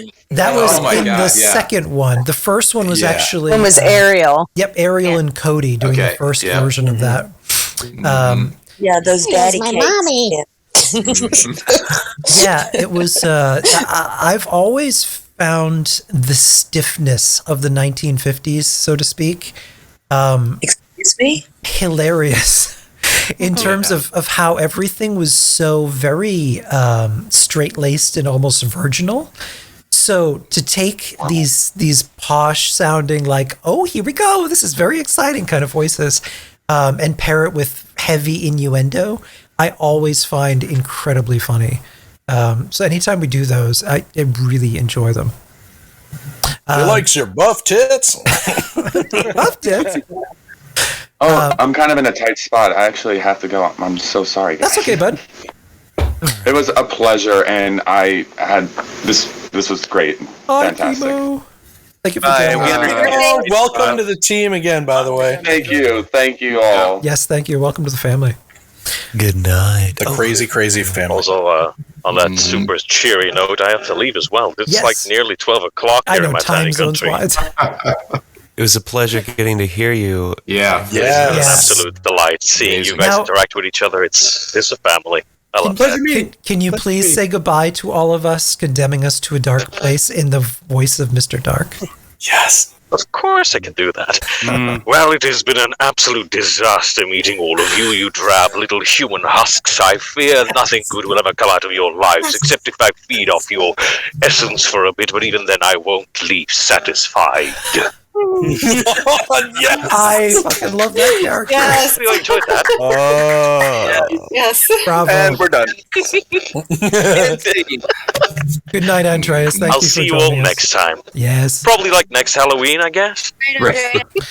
You know, In our I dream. actually, Later, buddy. I dreamed up a scenario for Mr. Dark coming next season. Ooh, yeah. Oh no! How saucy does it get? Horrible. But he's actually going to return for Christmas. Willie's love interest. He'll be back for Christmas. You want everybody to be your love interest. Wait, does Santa fist fight Mr. Dark? Because I want to see that. A Krampus? Yes. No. Yes. Piss flaps. Piss flaps. Piss fight. Mothman priest. Mothman. All right, whatever, you guys. Well, whatever Kenneth writes, I'll probably do it and have a blast doing it because the writing is beautiful. Thank you. Yeah. Absolutely beautiful. Facts. He's easy to write for. Fenwa. He's easy on the ears. I go into a very Ray Bradbury mode when October comes many around, man and I think that heavily influences my writing. Hell yeah. Your Halloween episodes are my favorite so far. Yeah, by far. Yeah. Yeah. That Christmas one we did was no joke, though. That was a good one, too. Yeah, that That was a good one. Goodbye, everyone. Getting pissed off. Goodbye, Bye. It's funny though, when I pitch the Halloween episode to people, I'm like, listen, pals, last year when Kenny wrote it, he was like, everybody listen, this is, I'm pretty sure, the best writing I've ever done. And we were like, you're right, man. Right. And then this year he writes it again. He goes, hey, everybody, I'm pretty sure this is the best writing I've ever done. And we're like, you're right. Yeah. Yeah. But such good episodes, for real. Yes. And it does take you back to the classic horror feel. And of course, you know, I mean, something wicked this way comes, obviously, but the themes within it, the verbosity of it all, like it's so good. And I like that word, verbosity. Yeah, That's correct. It reminds me of when I first got into Fallout, because I got into Fallout 3. That was the first one I played. And I remember going through the metros in DC and all the ghouls, and like that was the creepiest part for me, was going through the metros and hearing like the different sounds in the metros, and like the sound effects and everything that Kenny has woven into the story itself was just magical. It was I was like, I'm playing Fallout 3 again. I'm literally playing Fallout 3, and I thought that was awesome. So that was cool. I think for me, the level of all the production value that all came together at one time, like, you know, there's bits and pieces of all of your work that have been stellar, but this was like the merging of them all. So the image in my head was playing in like full color at this point, whereas before it's kind of black and white and grainy, you know, like this was the culmination of like only from here up, I think, you know, your production goes. So it's definitely, it was chill inducing. And, you know, it's okay, Ray, to say that you teared up a little bit with some of your own lines. Yeah. And this last episode. It's okay. Yeah, that's true. Yeah, Ray. I had to. Ray did a lot of acting in this, and I prepared him in advance. I was like, "Be prepared because you're getting a lot of lines in this. This is a character development moment." I just want to wait to like do them together for a little bit, just because they were so emotionally charged towards that one part. I remember letting a buddy hear mine, and he was like, "Oh my god, is that your voice?" Yeah, it's crazy. I was like, "Yes, that's me. Like I'm the one doing that voice." He was like, "No, it's not you." And then I did the voice. He's like, "Oh my god, you sound like a psycho killer." Guess what say? I was like, "Indeed." Oh yeah, I agree, Kenny. You're this really is this one that you've done. And you and I talked a little bit as one writer to another that this one really. You told me that I should write horror more, and I'm like, yeah, right, you should. Right. So, you know, from one writer to another, because I'm a writer before I'm anything else. I was like, this is your voice, is your writer's voice, and it's where you have the most expressive wordplay, and you're able to not only take the nuance of language and just, you know, put it onto paper, but you have that natural ear when you think about the way a sentence works rhythmically or how it flows, and you're able to listen to how a certain character would say this and whether or not it would naturally come out of their mouth in a manner that makes it believable. And that really shines in your holiday episodes, the Halloween episodes. And this one, definitely, by far, it really is your shining piece. So Kenny, as a I like teacher, your shining piece. Yeah, as a teacher and from Christmas Story, that was an A plus for you. And not a C minus from a teacher. At all. It was not a C minus. You'll shoot your eye out. Yeah, that's right. Yeah, I love doing holiday episodes, but particularly Halloween is very much my month. It always has been because it's the best. And the lines are hilarious. The lines that I was given that he always writes for me are hilarious because it's just like interacting with these other bozos because he put these two bozos underneath me and I'm just like, when I was doing the lines themselves, I was getting literally frustrated with two imaginary characters that don't exist and I'm just like, these are bozos. So I treated them like bozos and it was so awesome. Like I love when he writes lines for me because it's hilarious. It's all like the Mothman Priest is one of the funniest voice acting like stuff I've done ever. I love it. I love doing it. Yeah, it's and I love writing villains. And I think that's when we get into some of the journal stories, you'll see that it shifted because I didn't intend on Chad being the hero. But around the end of episode 4, we'll talk about that one in a minute here. After that, we had the Spirit of Vault 76, which was kind of a bonus episode and one that we don't talk about a lot because it was done for the 4th of July, but really it was the first time we got to hear what was happening inside the vault.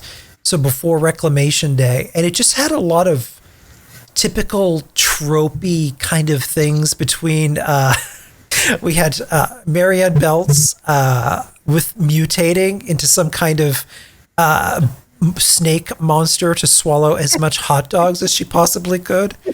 She kicked my ass, bro. It was legal. She out-ate the moose. Yeah, and then also we had the Shriners driving down vault hallways and getting into a car wreck. Their little cars along the parade route. And then we had Mark's amazing Liberty Prime that just ended the episode with a bang. Thanks. Literally. Remember, I'm the whore. It's true. Episode 3, Chems Camping and Cannibals Oh My, was the one that took us to Deathclaw Island. Oh, gosh. I have to. It is 7:00 our time, so we have a 7-year-old that probably should have some food. That's okay. It's some time, so I'm gonna. I'm out of here too, guys. I gotta go see my son before we go. Bye, guys. Take care, guys. Bye, guys. Thank you, Candy, for everything. I appreciate it. Yes, thank you so much, everybody, and it's always a pleasure to hang out with you guys and to chit chat. And don't be a stranger, Kenny. Send me the story ideas. Have a good one, guys. Bye. Talk to you a bit later, Luce. Yes, check you later. See you in 2 seconds. Yes, right downstairs. Now. It's just like Squid Games. Yes. Keep losing people. Have you ever met Mark? He went to Seoul University Business School. Wait a minute. Mini-sode Squid Game in Appalachia. Yeah, that one. So episode 3 saw us with our Deathclaw escapade, and also the very first person. So we had Paul joining as the voice of Jake in that episode, who killed Tits McGee. And, not Tits McGee. And fed her to Simon. Yeah, and when Simon finds out about that, he kills Jake. That heads off. Murder. The first time. For the first time, yeah. When we first met Pete that day in Boston at Bethesda Game Days, it didn't dawn on me how many of the developers were already listening to the show before we were even there. And Pete said, you should really get that on a t-shirt. And I said, what? He said, it would just be hilarious if you just had a t-shirt with no explanation that just said, I ate Tits McGee. I'd buy it. Why do we not have that? Why? Well, it's still a thing. Yeah, I thought that was hilarious coming from Pete Hines. The Chad, the Girl, and the Grave, which introduced really the full cast. And that opening scene recreating the final moments before the Great War of that Saturday in just a typical afternoon with a little girl and her doll before everything goes to shit was a lot of fun to write, particularly when you think about how people would have reacted. It made sense for me in those final moments for people to just panic and head for 76, even if they didn't have a way in. It seemed like something that at least some people would try and do, because this is it. This is like, where else would you go? So having them flee and then try and break in, and of course, little Susie ends up in the trunk. She gets schoolified. This was literally where I was like, I'm going to be a whore. I played all three neighbors and the radio announcer. He did. I was like, I'm just going to do anything he tells me to. Any of it. Your voice has such versatility, to be honest. It does. You can't tell. And for those listening or watching, we've been able to see Mark give us some demos over especially the last half year. And his talent is vast. That's the only thing on me. That's sad. The other one's kind of small. Oh wait, is this PG-13? I can see it, right? Tiny talent. We're not on my stream, bro. Thank you, Finn. No, we're on mine. Tomorrow. Now, there are sometimes I have to question whether or not I'm hearing Mark. And I'm like, yeah. I just have a group of people in the back room that are locked up. Call the police. That would be a very strange Netflix original, like a serial kidnapper who's only doing it to seem like they can do more voices. Voice actor. Kenny, get to writing. Come on, man. Call Netflix. Episodes 5 and 6, Ghoul Scouts at Camp Crystal Lake and Grinding for Merit Badges. God, those were good. So good. I grind a lot. Hey, Brian. I wholesale stole that part. He really did, because Brian was only meant to be like a temporary goofy character to kill off. And Brian is actually based on someone that I was in the Boy Scouts with, who is every bit as chipper and over prepared for everything in an annoying way. I feel like we all know that guy or girl. Yeah. No. I wholesale stole the part, not I'm so good, I did a great job. No, I freaking stole the part because it was originally going to be Eddie. I was going to be Eddie. Oh, that's right. Yes. Remember? And you had no one for the table read, and I'm like, well, I'll do it. Yep. I wholesale stole it. You planted hi, everybody. And we're like, Hussy. There he is. Perfect. You all watch yourself. If your part's ever open, I'm freaking taking it. I do have to say, out of everyone on stage at Bethesda Game Days while we were live, that Pete was struggling to remain in character. Every time Mark spoke as Brian, Pete was trying really hard not to burst out laughing. He's I hate all that of guy. us were. And I just petrified Pete. Yeah. He didn't want to sit beside you. So I helped dress him. I was like his back room daddy. Nice. Yeah, I said it. You saw the expression on the face. He's like, "Yep, I'm gonna say this." It's too late. Hi, Pete. Hey, buddy. How's it going, buddy? Yeah, Mark claims at Pete Hines is his last name. Yeah. Daddy. Oh. He's just like, Kenny, can we have a This chat? isn't recorded live, is it? Yeah, but those episodes introducing Brian and the 80s tropes, having the sickle man actually be the overseer. I really wanted to come as left field because in a typical Scooby-Doo-esque way, I wanted there to just be a lot of suspects and MacGuffins just distracting people, so that when it's revealed to be the overseer, everyone's just like, "Wait, what?" But was it the overseer? It was. You know. The funny thing is I loved voicing Brian, but actually my favorite part of those episodes was having my kids in there. Like my daughter does Becky, who is the pseudo antithesis of My arch Susie. nemesis. And I didn't know that. And yeah, I was really proud of them. I mean, But I'm not proud of all of you, her. but these are my spawn. I love her. I love her. For anyone who can come to my house and be piled up with toys on top of her and just be like, I'm cool. She's so in my good book. Yeah, we visited Jess in Washington. Minisode 1 was Graham's Harvest Barbecue that introduced Graham and some of our side stories. And then Minisode 2, Chad and Susie go trick-or-treating. I think out of all of the scenes that changed how people perceive Chad and see a little bit of a relationship developing, it was really that episode when he does something so parental, like taking her trick-or-treating. For no other reason than it's just, she hasn't done it in a long time and, she was kind of bummed out.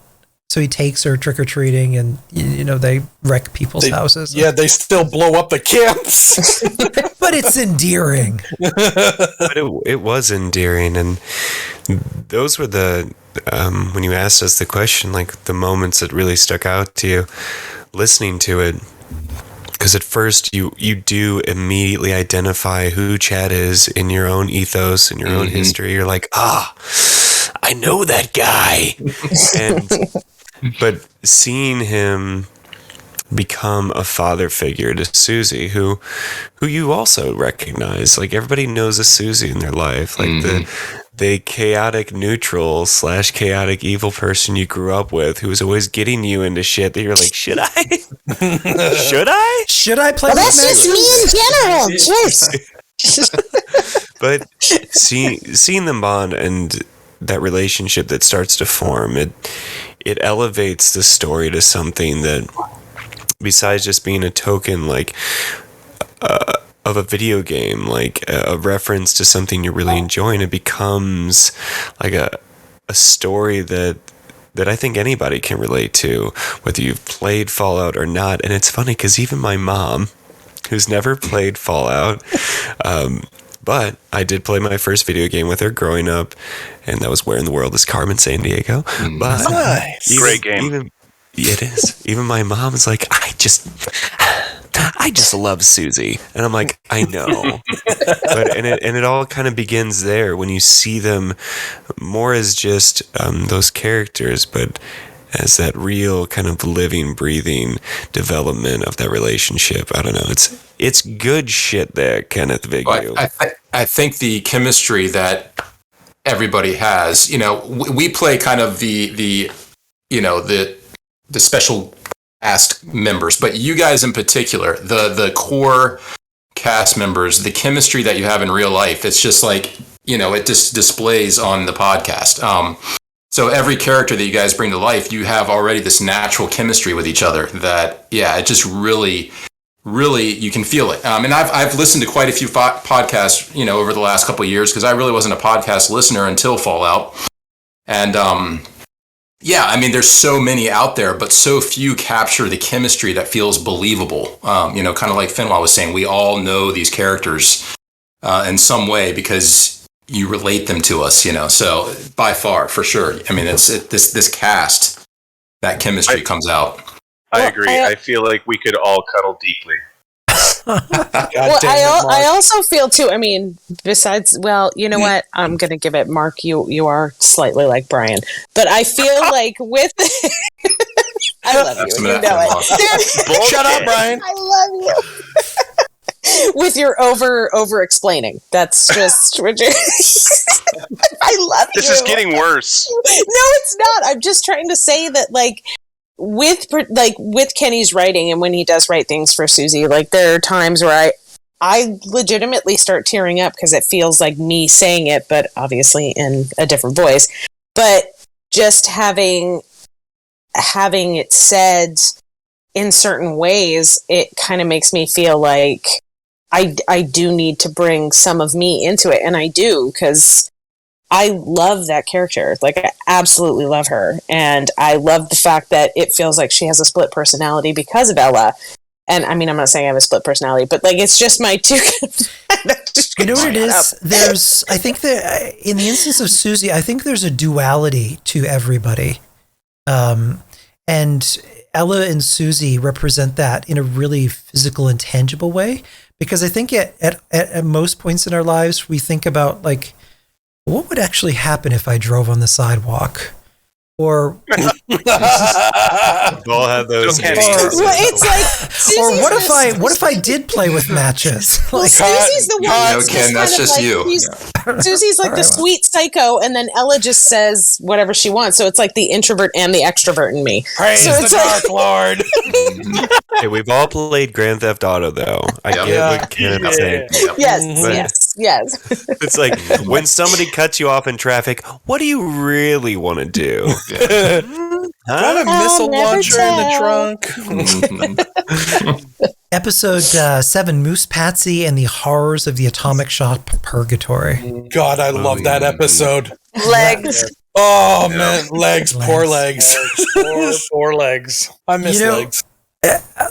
In some instances, comedy is really hard to convey without a visual. So getting sound mixing right in some instances is kind of hard to do that. But when we play in the game, the meta of Fallout 76 really heavily influences the writing, I think, which makes it so relatable. But how we build in the game, so picturing legs, just, Simon's just hanging out with him, and then all of a sudden he just literally pulls a grand piano out of his ass and starts playing it, and you hear the sound effect.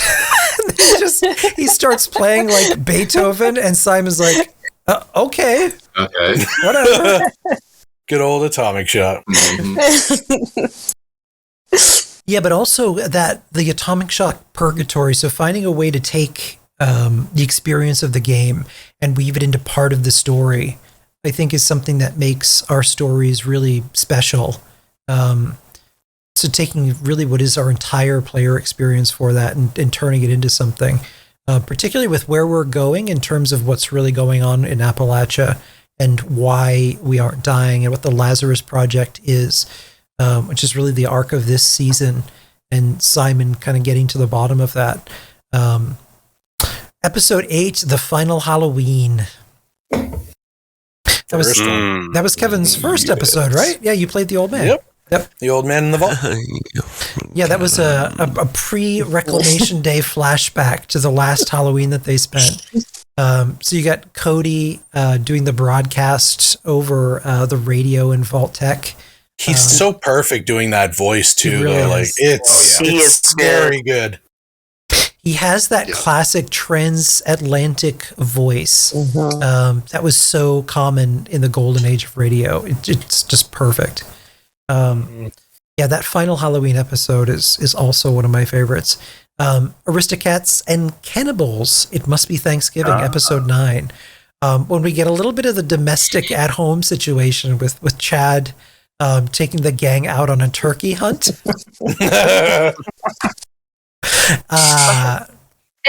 And Punch clearly misunderstanding what a turkey actually is. Yeah. Yeah, go ahead. Oh, sorry. I can't even remember. Was that the one where the poofy people came in? Yes. Yeah. Who plays Punch? Christian. Oh my gosh. The real radio voice. No, Christian is legit, and he was such a kind person when I first joined, and I don't know. How did I not know that? He's still kind now. He didn't turn into an asshole. He is always kind.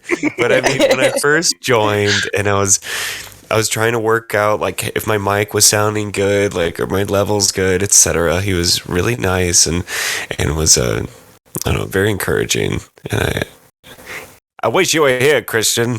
How many people tried out for Punch in the podcast? I know a few of the guys in the podcast tried for Punch. I think I did. I tried out for Punch, but I wanted Graham because I thought Graham was going to be a bigger part, and I find out I'm basically a one-liner. And I also did Graham awesome. though too. Yeah, I think I did both the three of Super us, Mutants. We all tried out for the Super Mutant parts, but they're so fun. They are the funnest parts. Yeah, that episode also started to get into a little bit of the backstory in terms of Simon's cannibalism that's grown out of control, finally coming to a head. He's a cannibal? He was. When he finds himself surrounded by them. Fed. Sorry. Bernie's. Hi, Bern. Bernie's taking over. If you're listening and you can't see this, there's a cardboard cutout of Bernie Sanders currently sitting in Fenwa's chair. It's a whole thing. It's Shroud's sidekick, the Burn. A post-apocalyptic Christmas, episode 10, was our really dark Christmas episode that had Mark as a really depressed, ghoulified Santa and his really questionable wife. I'm sorry, but I had seen that Bernie back in the background for a minute, and I thought it was like his dad or something looking over. You stare long enough, Meeks, he'll drink wine. I know. Thank you for explaining what that was. I'm sorry. Need a good old Bernie boop. You know, the Christmas episode, I'm not going to lie, I probably listened to it 10 times. It's a good one. I loved listening to it. I loved listening to Piss Flaps. Piss Flaps. And Marcus Santa. The whole thing, it was the Christmassy, like the minor key Christmas and the way it just moved, and it was a great story, and I really like it. It felt like, oh, this is a Christmas story I'll listen to every Christmas. Mm-hmm.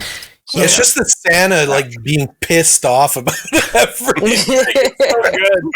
Merry fucking Christmas. I loved his elves trying to make it better. They're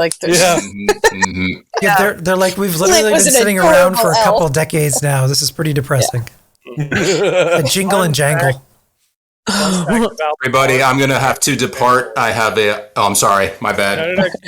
Yeah, I have as Lucy said, we have a 7-year-old who is screaming for our attention now. You're being summoned, sir. Yes, somebody couldn't break out the little star from the candy. I tried.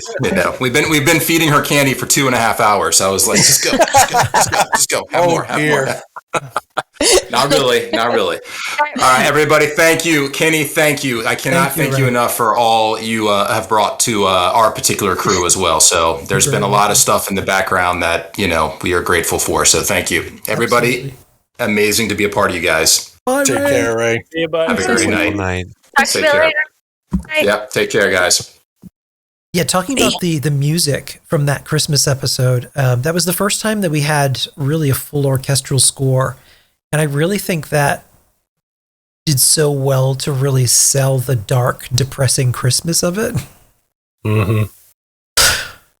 But we're not going to talk about the song, are we? Oh, God.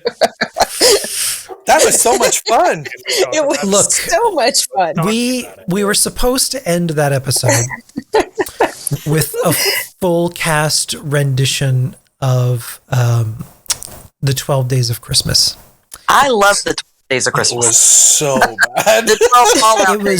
It was pretty bad. The lyrics that I wrote for it, I thought were pretty funny. They were. But we didn't have a musical composer at that point in time. So it really just didn't work. The thing about keys is you have to keep the same one. Yeah. Thanks, Mark. Yeah. Just wanted to good put tip that there, out Mark. there. Thank you. Tip for you. Pro tip. That's great. Yeah. I have a minor in music. We have to all sing to the same track.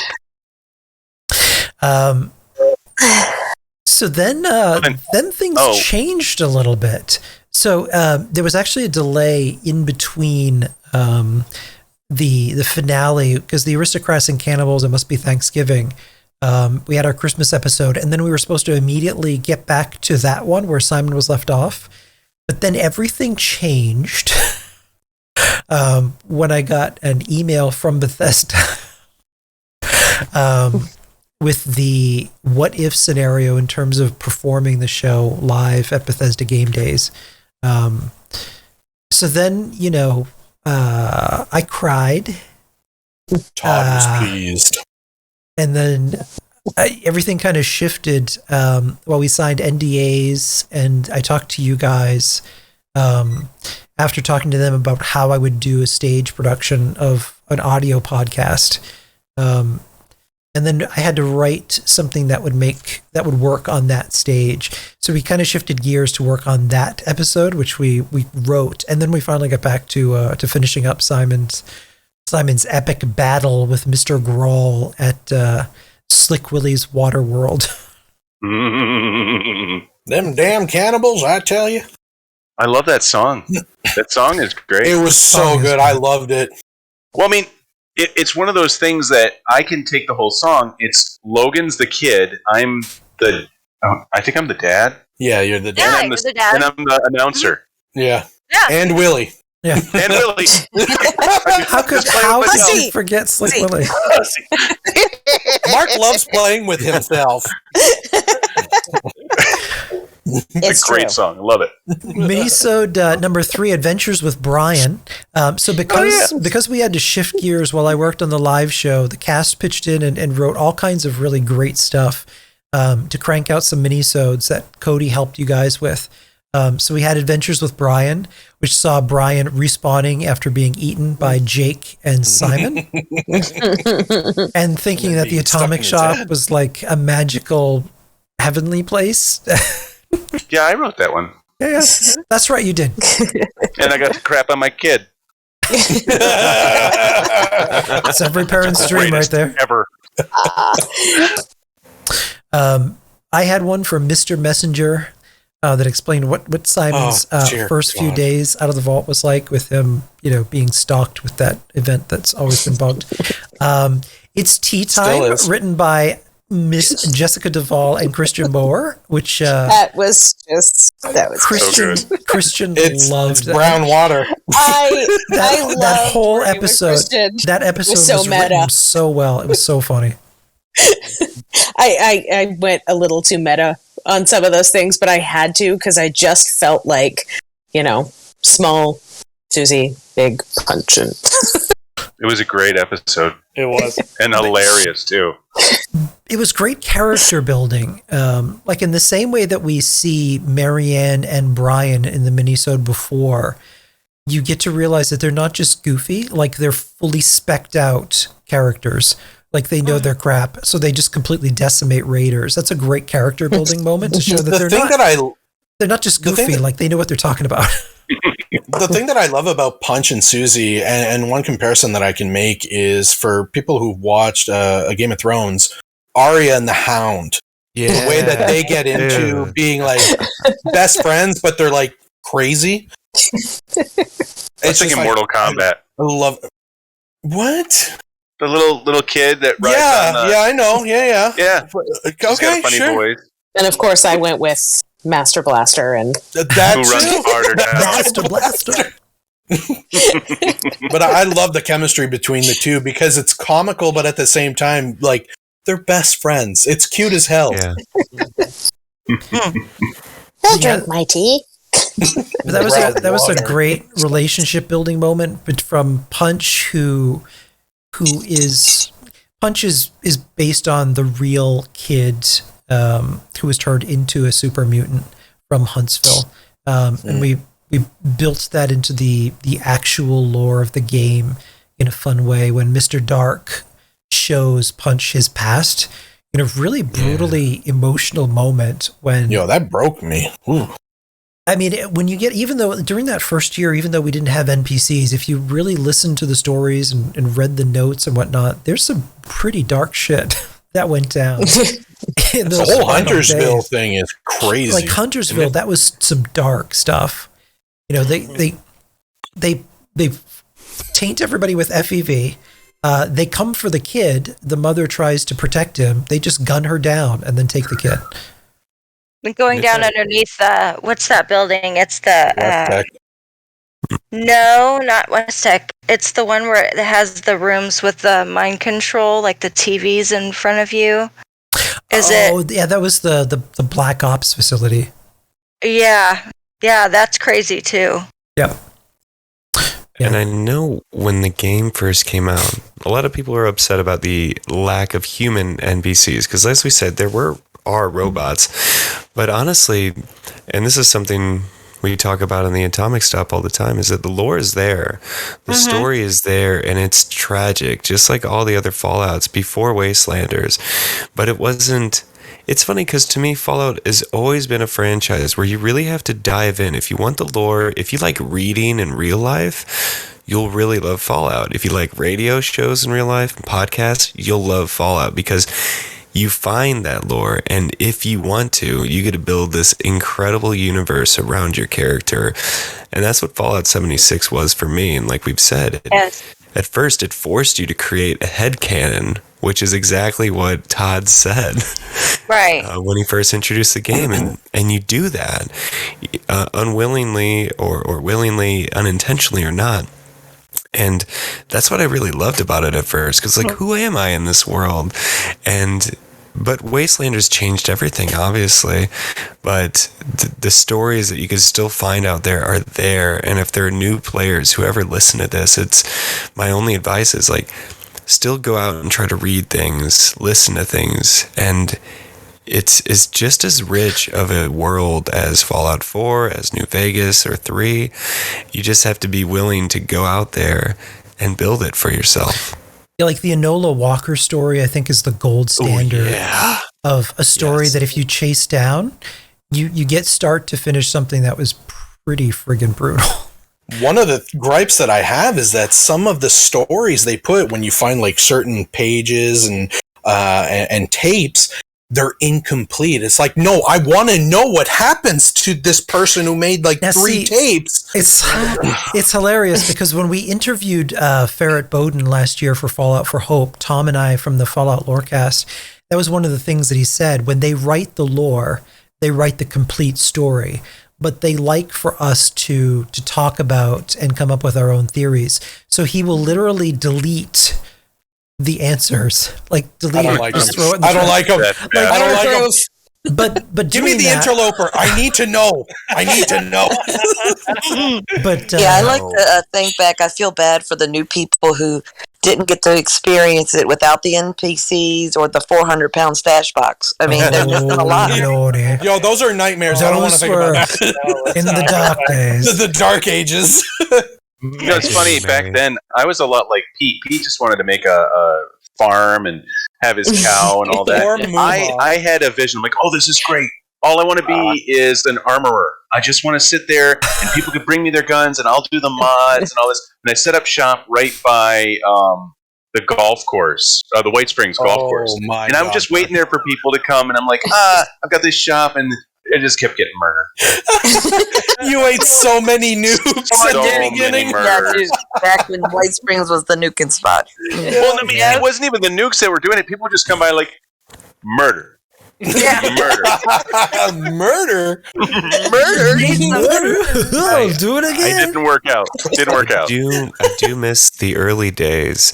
I do sometimes because you created what you were doing with your friends. It was completely your own. Like my friends and I. This was like before I met Rad Rocks and Trizzle and Scully. Mostly it was like me, my brother, Meat Popsicle, and my friend Nuka Skunk. And we would just like, do a little bit of the story, but go around, see what people's camps were, like see if somebody was trying to live that RPG life, like you were saying, Mark, where it's like that classic, like Sword Art Online, like I am just the armor, okay? And that's why they need to introduce fishing. Come on, where is it? Bring it. Fishing. Crossplay. That brings an interesting question. Do you think, because I think all of us, because we played year one and there weren't NPCs and Area Mike was always open and you're kind of forced into stepping outside your comfort zone and talking to people when I think a lot of people struggle with social anxiety, but we were kind of forced to do that. And the result of which ended up being pretty fucking positive because considering the friendships that were made. But do you think that still happens when I don't think people talk over voice at all. So unless you join a Discord, I think maybe a lot of people miss. I go in area quite a bit. Once or twice a week and just talk to people, and then I'll hear people scrambling for their mic and they're like, oh hello. You get like certain instances where it's a lot easier, like doing like Radiation Rumble, the Queen drops, where there are a lot of people coming together. I always hear somebody making some stupid comments during the Queen drops. Like, Can't avoid those though. Right. That's typical. Well, let's, we could be going through episodes all night. So before we go through the rest of these, do you guys want to pick any of your favorite moments from the show that we haven't talked about yet? I'll kick this off really quick because I know when you were writing it, it was deeply personal. But Ken, the storyline of you, Jake, and Amada, like where it's come, the last two like dialogue trees and stories between you all, it was so moving, and it was like I was talking about earlier with the development of the relationship with Susie and Chad. Like that storyline that you wrote, it elevates this to more than a podcast about a video game. Like so much of the storylines that you've written, and George and everybody who's written the minisodes, it's culminated into something that is just so amazing, and I'm so happy to be a part of. And your recent storyline, the way that feels when all of a sudden, Jake is becoming a ghoul and you know it, and you just run away. Like that was such a good moment in the podcast. I don't know that comes. There's so many favorite moments, and that's the most recent. That comes from a real situation I was in, not from a relationship standpoint, but when I was 10 years old, I was playing with some friends, and we were sitting on this old bulkhead going down to a cellar, and there were these big metal poles that we were just kind of sitting on. We had our legs draped over, and we were just goofing around, drinking Coke, and then playfully pretending we were drunk. And this girl, Vicky, pushed me, and I swung around the back and smashed the back of my head open on the concrete foundation. And I blacked out, and when I came to, all I could see was red because my entire face was covered in blood. And she said, "I think I killed him. Let's get out of here." And she left. And I was bleeding profusely. God damn. So my friend Danny, who was there, he left and then came back and then dragged me back to my house, where my grandmother, completely flipped out, and my mom was like, "I'm watching my soap opera." And my grandmother's in the bathroom with me, like trying to call my mom up, and they ended up getting me to the hospital. But I started to think about when people are confronted with really terrible things that they've done, it's so easy to just run away and not deal with the consequence of it, which is exactly what she did. And ironically enough, in a really twisted way, it was a Friday that this happened. And then I was out of school for a couple of days. When I went back to school, she was gone.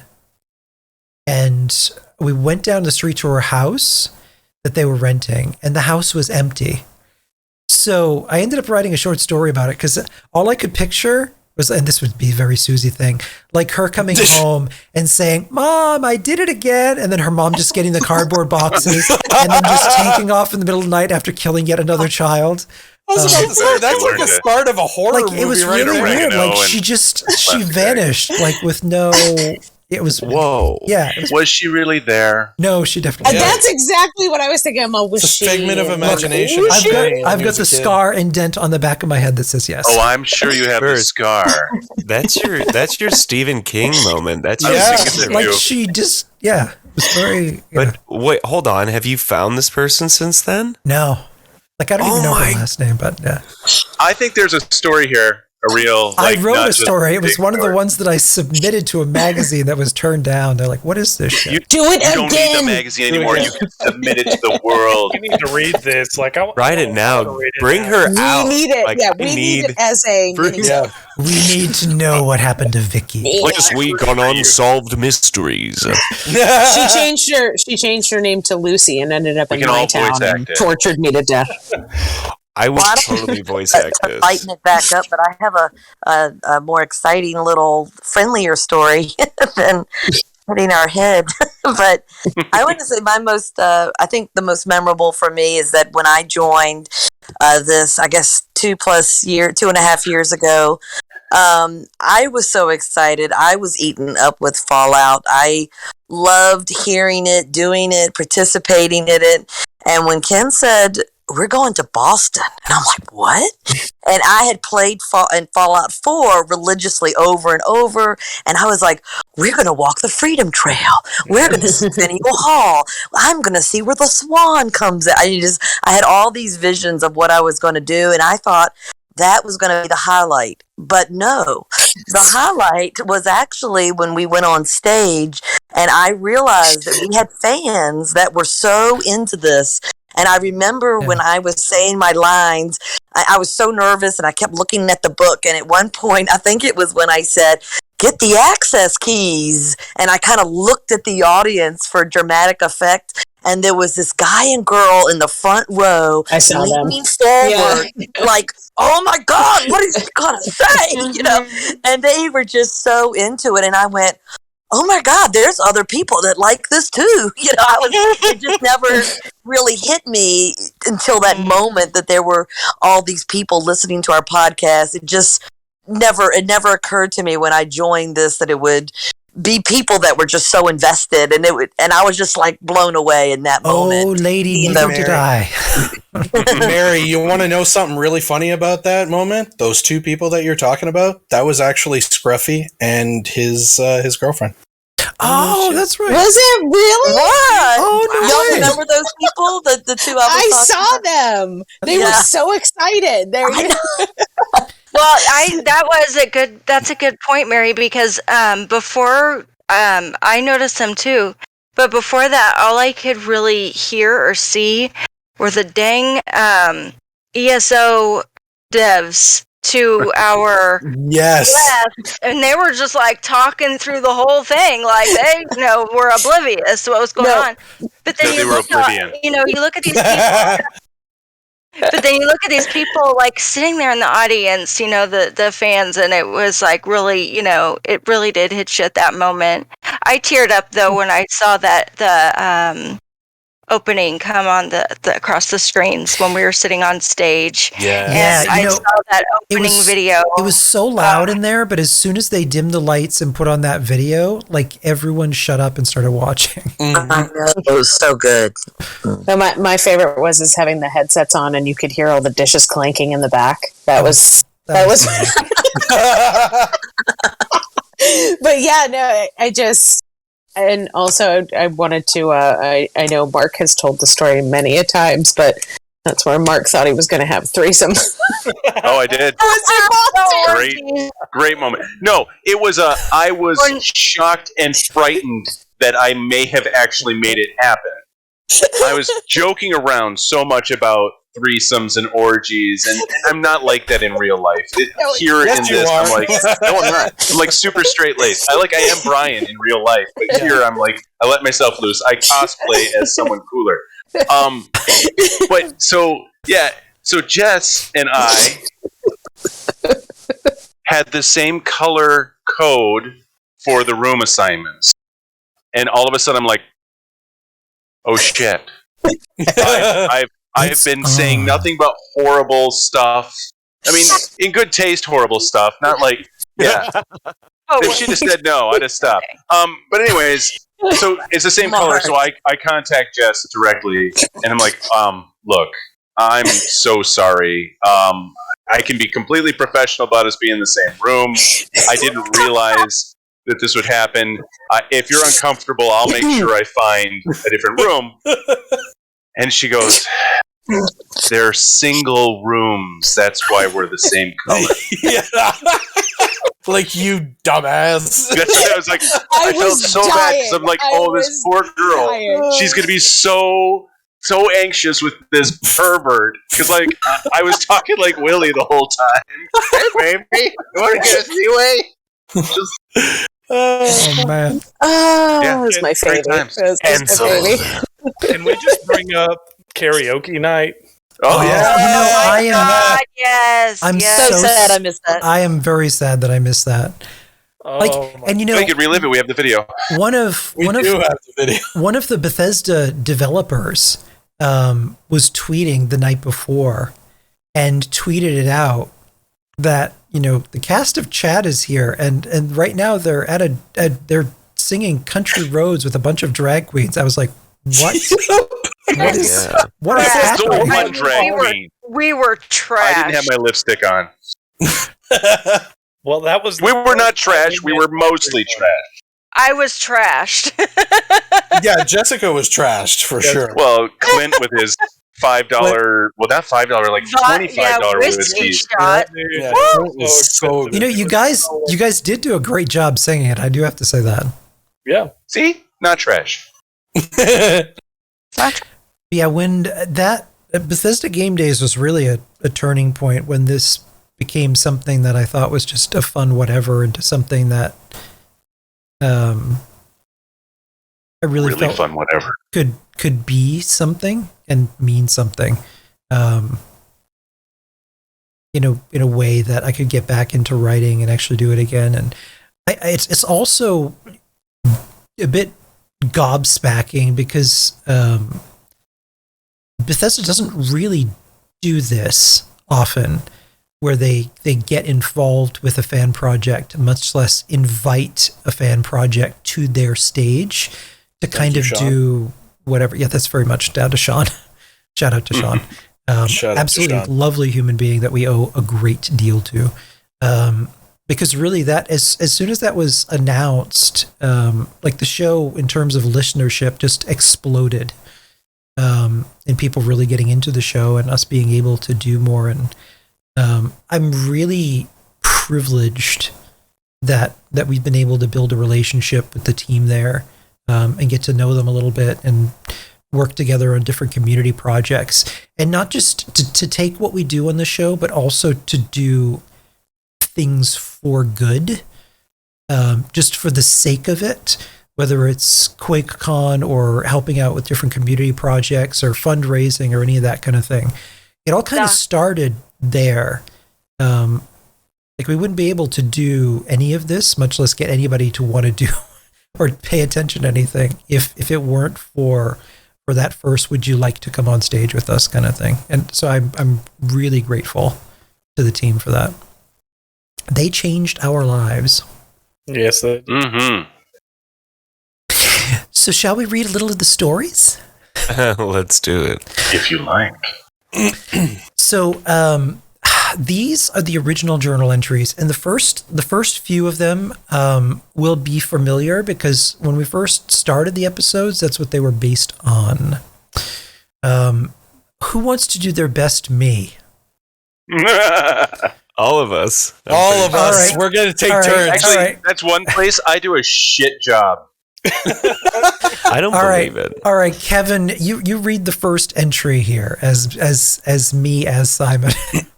Okay. Oh God. This is Kenneth Vigio. Oh. You knew we had to. Appalachia, day 42.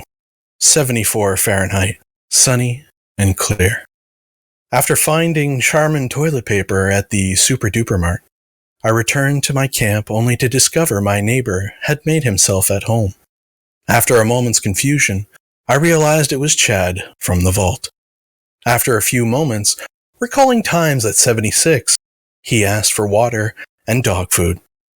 Being neighborly, I happily shared, and he went on his way. Did you want me to do the whole thing? Sure. All 27 pages. Yeah. Yes, the whole okay. You could just do this first one. Kick it. Appalachia, day 43. 64 Fahrenheit, rainy.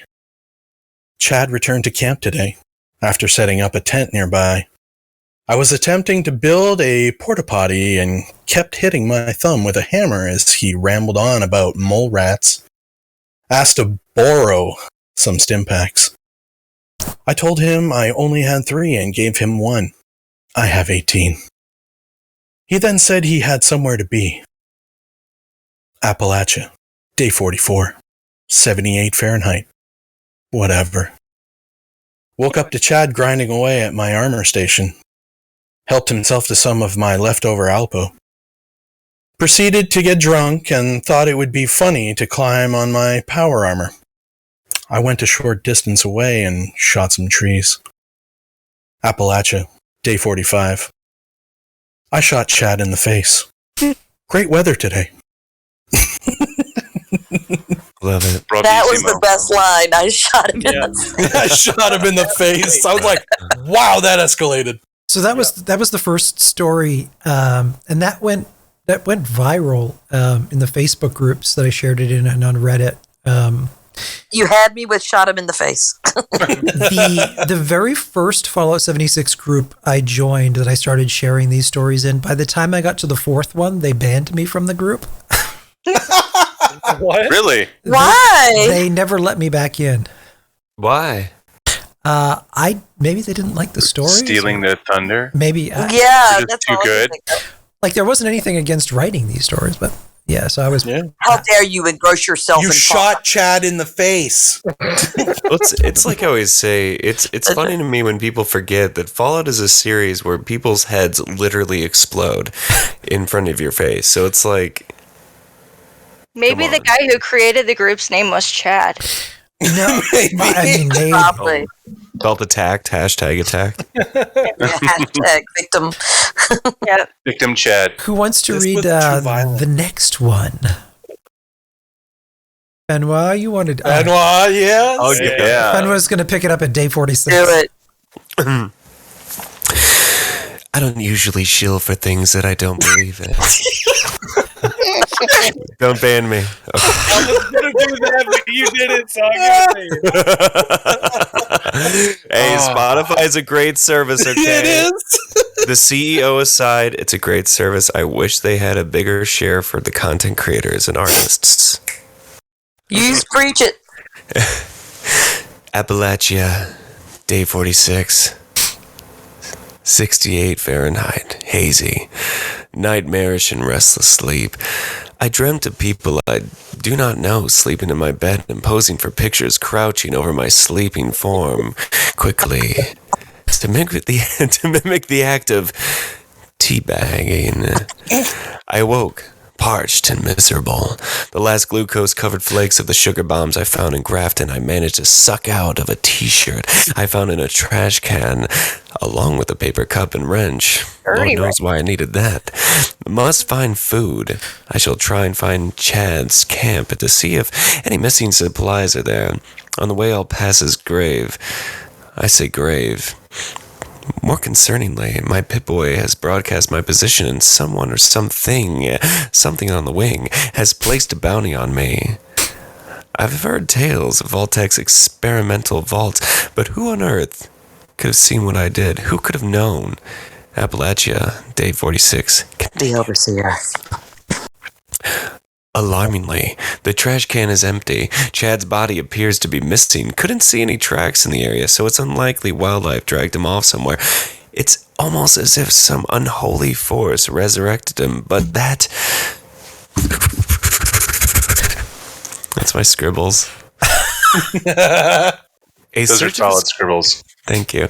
A search of his camp was, however, fortuitous. I found a scrawled note in a paper bag. It indicates that there may be a diners nearby with a functioning food dispenser. I shall strike out this afternoon in search of much-needed food. Sky goes dark in the west. Sub. Get good mother of 3 Dragons 2018. I don't remember that in the script. It's a good robot voice, though. Yeah. It was. The empty trash can. Appalachia. Day 47.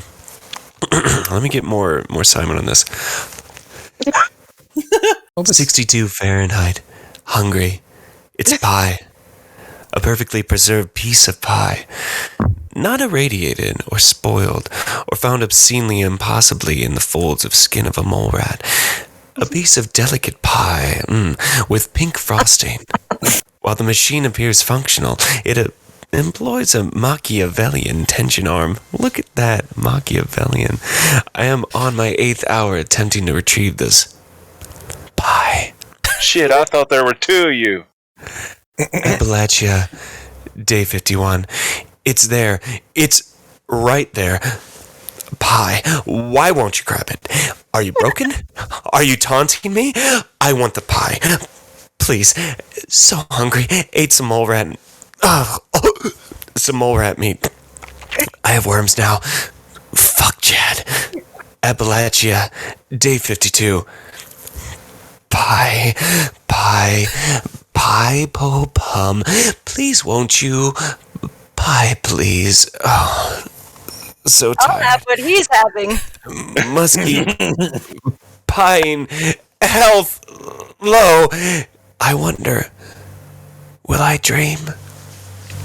This is great. I feel like these are like when you do songs of like Queen. Same thing. Who wants to read the next one? Come on, Mark. I'll do it, but I'm telling you, like, of all the voices I can't do your voice. It's hard. I'll It's do too my very soothing. best. I'll do my very best. No, I'll try. Just so you know, the voice I make. God damn it. Earlier, Vault 76, 1 day to reclamation. Wow. Completed our final goats today. Almost messed up on the final segment. That tool Chad from level 3 just threw a straight line down the multiple choices. Announced, done. Told me to eat a dick and took a nap. Met up with Jake and Amada for some Nuka-Colas at the cafeteria. Massive party tonight. Overseer dropped by for a quick pep talk. Can't wait for that door to open. Can't wait for that door to open. A clean slate to remake the world better than it was before. We all agreed to head out together in the morning and build a farm as soon as possible. Out there we can do anything, be the best we can be. The 376ers. Tomorrow it begins. Later. Appalachia, day 53. So, not dead, I guess. Woke up feeling revitalized outside Vault 76, 82 miles away. No, really. What the fuck? Appalachia, day 55. After 2 days of walking, filled with unanswered questions, I returned to the diner where I gasped my last breath. In the spot where I lost consciousness was a simple paper lunch bag. The pie was gone. Opening the paper bag, I found impossibly over 200 pounds of scrap metal. I kept pulling it out and pulling it out. Phrasing. A perverse distortion of all known laws of physics. Since Reclamation Day, I have seen floating heads, levitating trash cans, heard dogs barking and potato chips being eaten, noises from an undetermined source. But this is the equivalent of a dumpster bin of junk stuffed into a 6 by 10 inch bag. My head hurts. Appalachia, day 58. 71 degrees Fahrenheit, clear and bright. Back at camp, finally. Bounty still on my head. Been weeks now and no sign of Jake and Amada. Frustratingly, I have seen other members of the Vault scattered throughout the state. My attempts at contacting them have been wrought with irritation. It's unclear if exposure to residual radiation has destroyed their vocal chords, but a friendly gesture such as gifting essentials in a paper bag is met with a heart, or they simply jump up and down at unusual heights before running off at 45-degree angles, shooting at the sky. My attempts to form both family and community for words are hard. Words are hard. Family and community for ensured mutual survival continue. I haven't even been drinking. That's the sad part. Go. Appalachia, day 59. 68 degrees Fahrenheit, rainy. I have planted a few items, but the land is unforgiving. I constructed a meager shack out of scrap wood to provide shelter from the elements. Inexplicably, I can't attach one wall to another, and for some reason the building will explode randomly before quietly putting itself back together. Concerned, the ongoing case of radworms is causing visual hallucinations. Back to the goddamn vault. Day 60. A visitor to my camp yesterday evening greeted me with the universal symbol of love, and I momentarily felt that this isolation would finally end. However, he proceeded to punch me in the face and groin repeatedly until I lost consciousness. Back outside 76 again. I defecated on the stoop, and once again will spend 2 days walking back to camp. I am, however, bounty free. Must find tactical nuclear devices as soon as possible. Bravo. Yeah. No, not bravo. It's just, can't do your voice. Can't do it. I'm Kenneth Figure. Can't do it. I have to go. Okay, honey. I'm sorry. And we lost another one. I have to make food. Bye, dear. I love you all. Is this show going to be like a show of attrition? Like eventually it's just going to be Kenny at the end? Like, In the end, Yes. it was me. And then we'll fade to black. it's like birth in reverse. Okay, Clint, let's hear your best to me. I heard a little bit of it.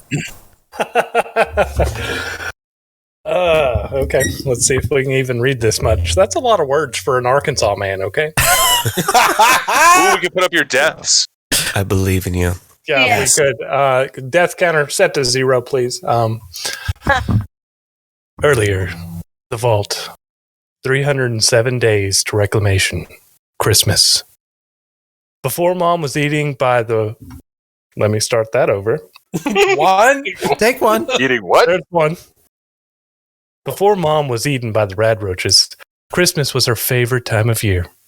I remember when she was teaching, she'd dim the lights and we'd sit in a circle, lit only by the glow of our Pip Boys, alternating in colors, and she'd tell us stories of holidays before the Great War, of super duper marts, festooned and with animated Santa Claus and snowmen with lasers to terminate shoplifters of aisles upon aisles of the latest toys.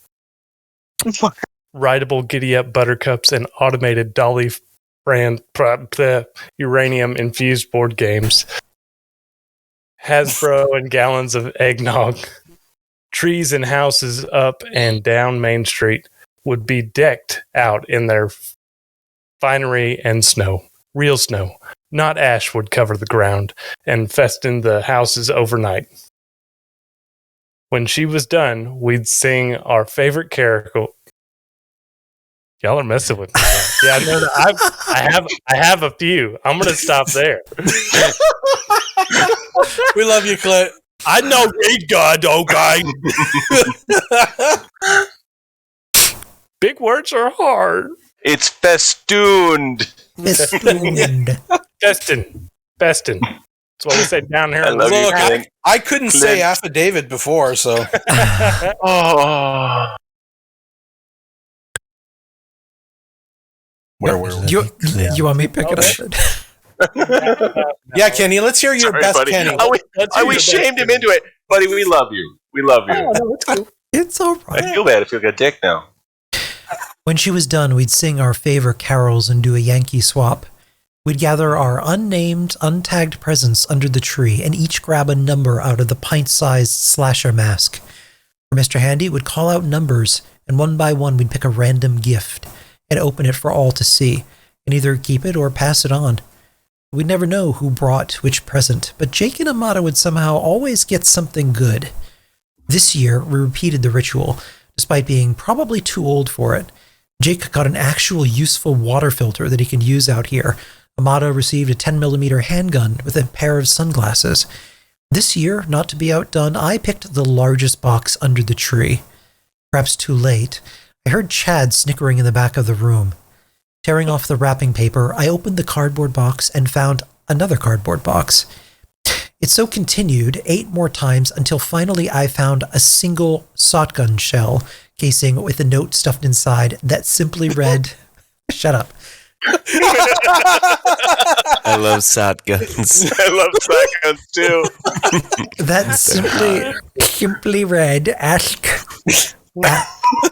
Chad. We won't make fun of your peach impediment. Hey, James Earl Jones grew up with a speech impediment, pals. Yep. That's right. And all voices are beautiful. Let's just say absolutely. That. And Clint, we love you. What about the Scatman John? Scatman John.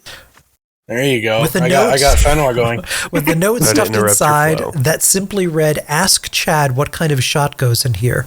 Stupidly I did, and he swiftly socked me square in the nuts, yelling nut shot. I really, really can't stand him, but the overseer says when we emerge, we must be the best we can be, so I shall take the high road and ignore him. We ended the night with a party in the main foyer, and perhaps having one too many Nuka-Cola Quantums, I retired to bed comfortable, warm, and glowing with my own irradiated inner light. It doesn't get much better than this. Later. Appalachia, Day 61, Christmas. 30 degrees Fahrenheit, sleet. I'd like to turn West Virginia to glass. Yesterday I was murdered and mysteriously resurrected, yet again. As I journeyed back to camp, I was incessantly attacked by some kind of glowing penis with teeth creature that continuously spits some kind of noxious bile on me. Respite was only found on the outskirts of Grafton. As I approached the train station to seek out essential aid from a robot vendor, mole rats began eating at my feet again. I made short work of them and realized one of them was a female. Inspired, I extracted 8 ounces of milk and mixed it with what was left of my old possum beer to make the nearest approximation of eggnog I could summon in this hellscape. As I was staring at the stars and contemplating my existence, a chime indicated that Chad had rematerialized in the vicinity. Before I could scramble for my commie-whacker, he put his hands up in peace and offered me a box. Cautious but optimistic, I took the box from him, he gestured a heart symbol, and then vanished into the ether. Expecting yet another joke gift, I opened it slowly and warily. Within, in its original packaging, was a tactical portable nuclear slingshot dubbed the Fat Man, after late Senator Fats McGee. I was moved beyond words. At first, proper protection from this hellspawn. The manual, however, was missing. A simple note from Chad systematically explained the device, including how to load it and fire it. He warned that the device only functioned vertically, and that I must be aiming it downward for the slingshot to fire correctly. Tonight, after finishing my mole dog, I shall test out what may be my greatest Christmas present ever given. Appalachia, Day 62. Died. Back at the vault again. You know what? Fuck Chad. And that's where it started. You know, actually, in there, when you were talking, and you had, where was the lines? Damn it. Socked in the nuts, I think it was. You have a very interesting way of writing words. They tend to be extraordinarily difficult to say next to each other. That is true. That is 100% true. Just wanted to point that out. I like to keep you guys on your toes. I really wish I wouldn't delete like the outtakes and shit. Oh, it's George. Is that George? Georgie's here. George? We lost. Oh, we lost so many, and now we've got one back. Mr. George Wolf, writer for the show. How are you? And amazing crotch hopscotch champion. It's the best ever. His crotch? It's you know what? I think it's his crotch cousin. Crotch hopscotch? What? Yeah. Crotch hopscotch. I don't ask questions anymore. You need It's to watch Piss Cars Flap's like cousin. You know, We'll have George do it. Yeah. When you have free time, just go back and watch Cards Against Humanity, and you'll It was a white card that got played, and then George just took this character to like a whole place that is. He came back on Halloween. Oh lordy! The most amazing character. Imagine like a high voiced, like methed out version of Chad.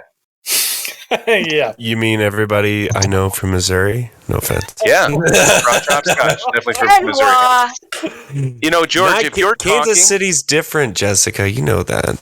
Yeah, George, if you're talking, we're not hearing, buddy. And or seeing. The silent. Hello, darkness, my Can you hear me? Who wants to read the next section? Jessica? Jessica?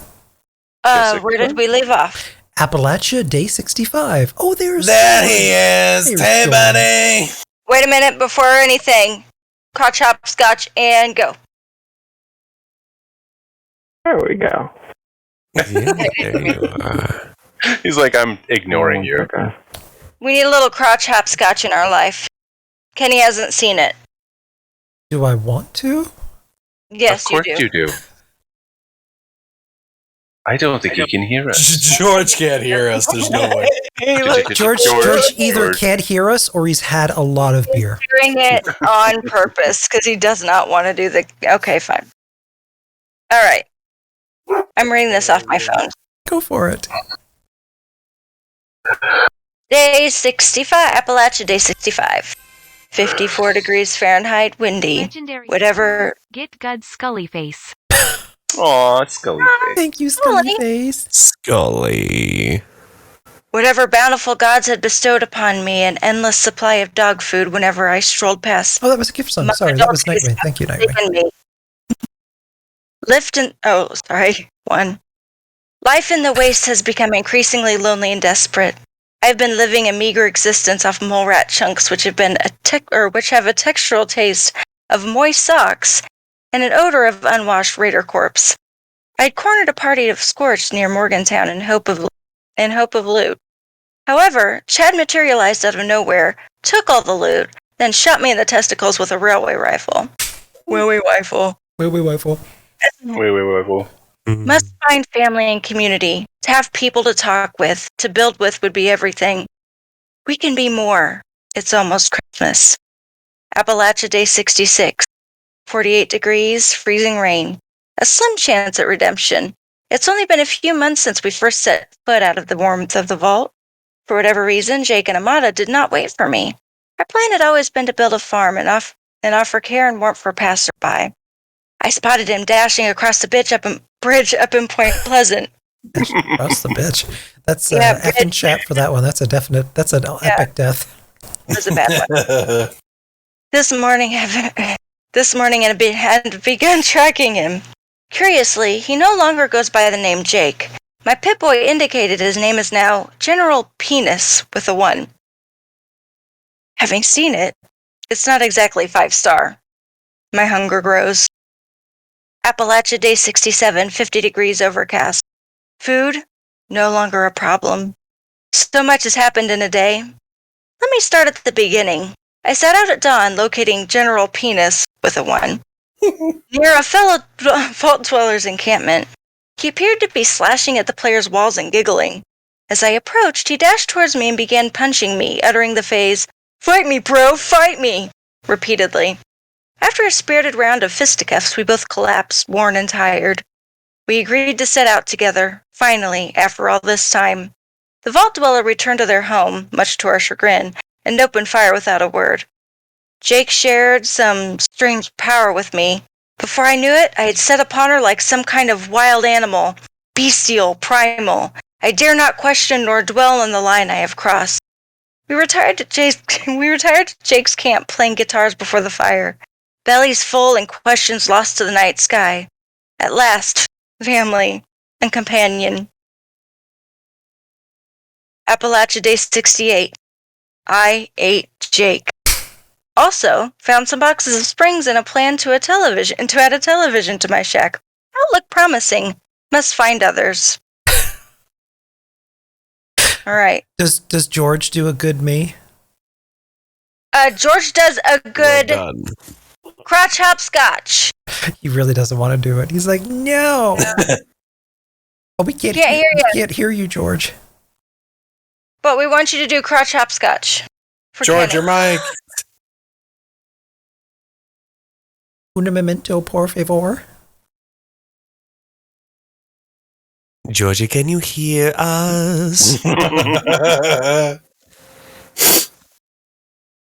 right, I'll read the next one.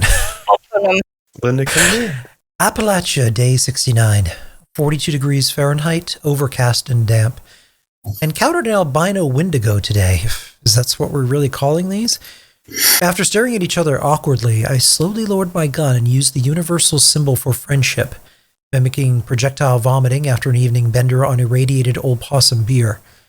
Mirroring my movements, the creature indicated it was in need of shelter. I offered it a diaper to protect it from the elements, and we shared what was left of my Salisbury steak.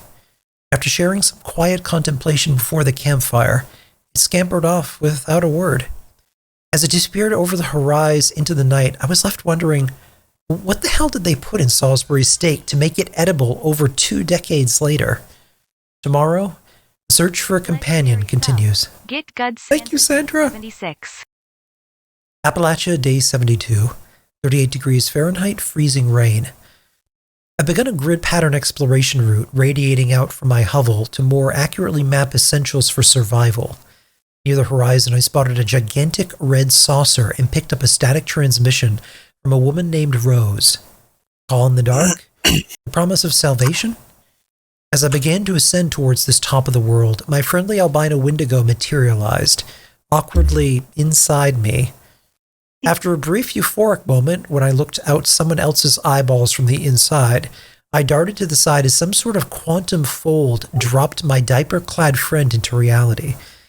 He gesticulated wildly before dropping some spoiled fruits and vegetables in a paper bag, along with some ammunition I don't even use.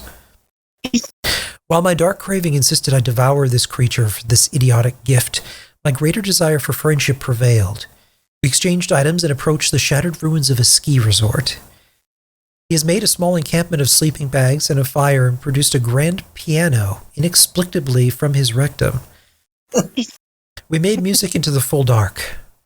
I shall call him Legs.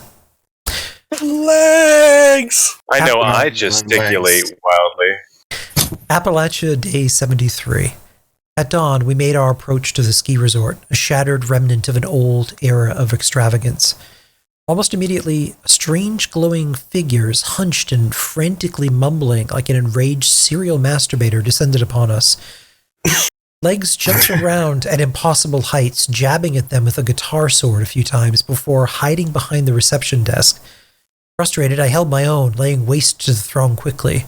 Before I had a chance to recover, Legs emerged from the desk and tore through the folds of their corpses, taking everything from plastic spoons to weaponry. In irritation, I indicated the universal symbol for, what the fuck? He cheerfully waved and dashed off into the depths of the building. After a long afternoon of constant molestation from these strange beings, I found shelter in an abandoned lodge. Legs returned. At 2 a.m., I intend on eating him. Tomorrow, it's time to meet Rose. Oh, Rose. This George? I hate her. Now, George. Sorry about the technical difficulties. Just out of curiosity, for my own timing purposes, are we going to read all 27 pages of this? We are not going to have time for it, no. Okay. I actually have to go, so.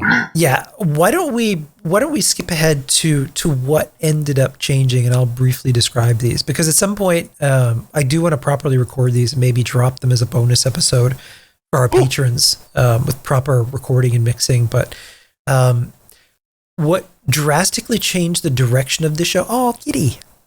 Linda!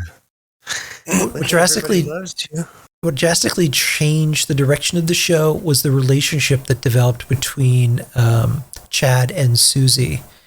And I could see that being something that people were really drawn to. So it let me turn Simon into a false protagonist.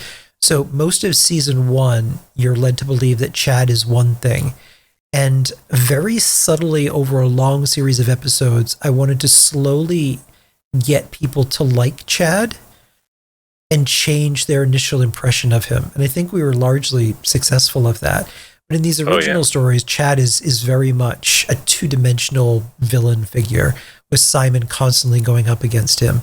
One of the things that also I decided to change was actually because of Fallout Frontier.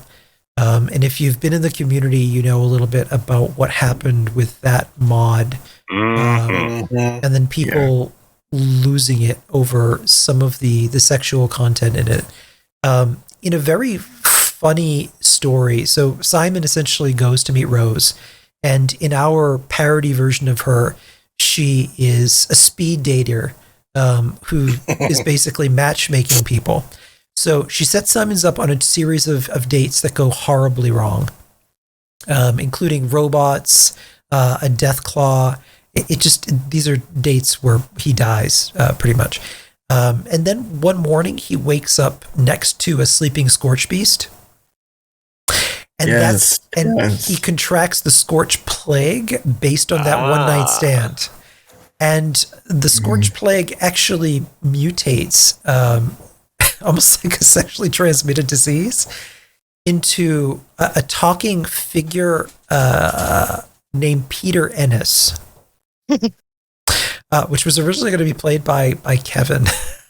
It was played more for over-the-top ridiculous comedy than it was for something to be weird and grossly sexual. But because of the hoopla over that, I really decided that was probably an incredibly bad idea. Yeah, the timing in that was timing was just, So we ended up canning that character and that storyline and just going in a very different direction.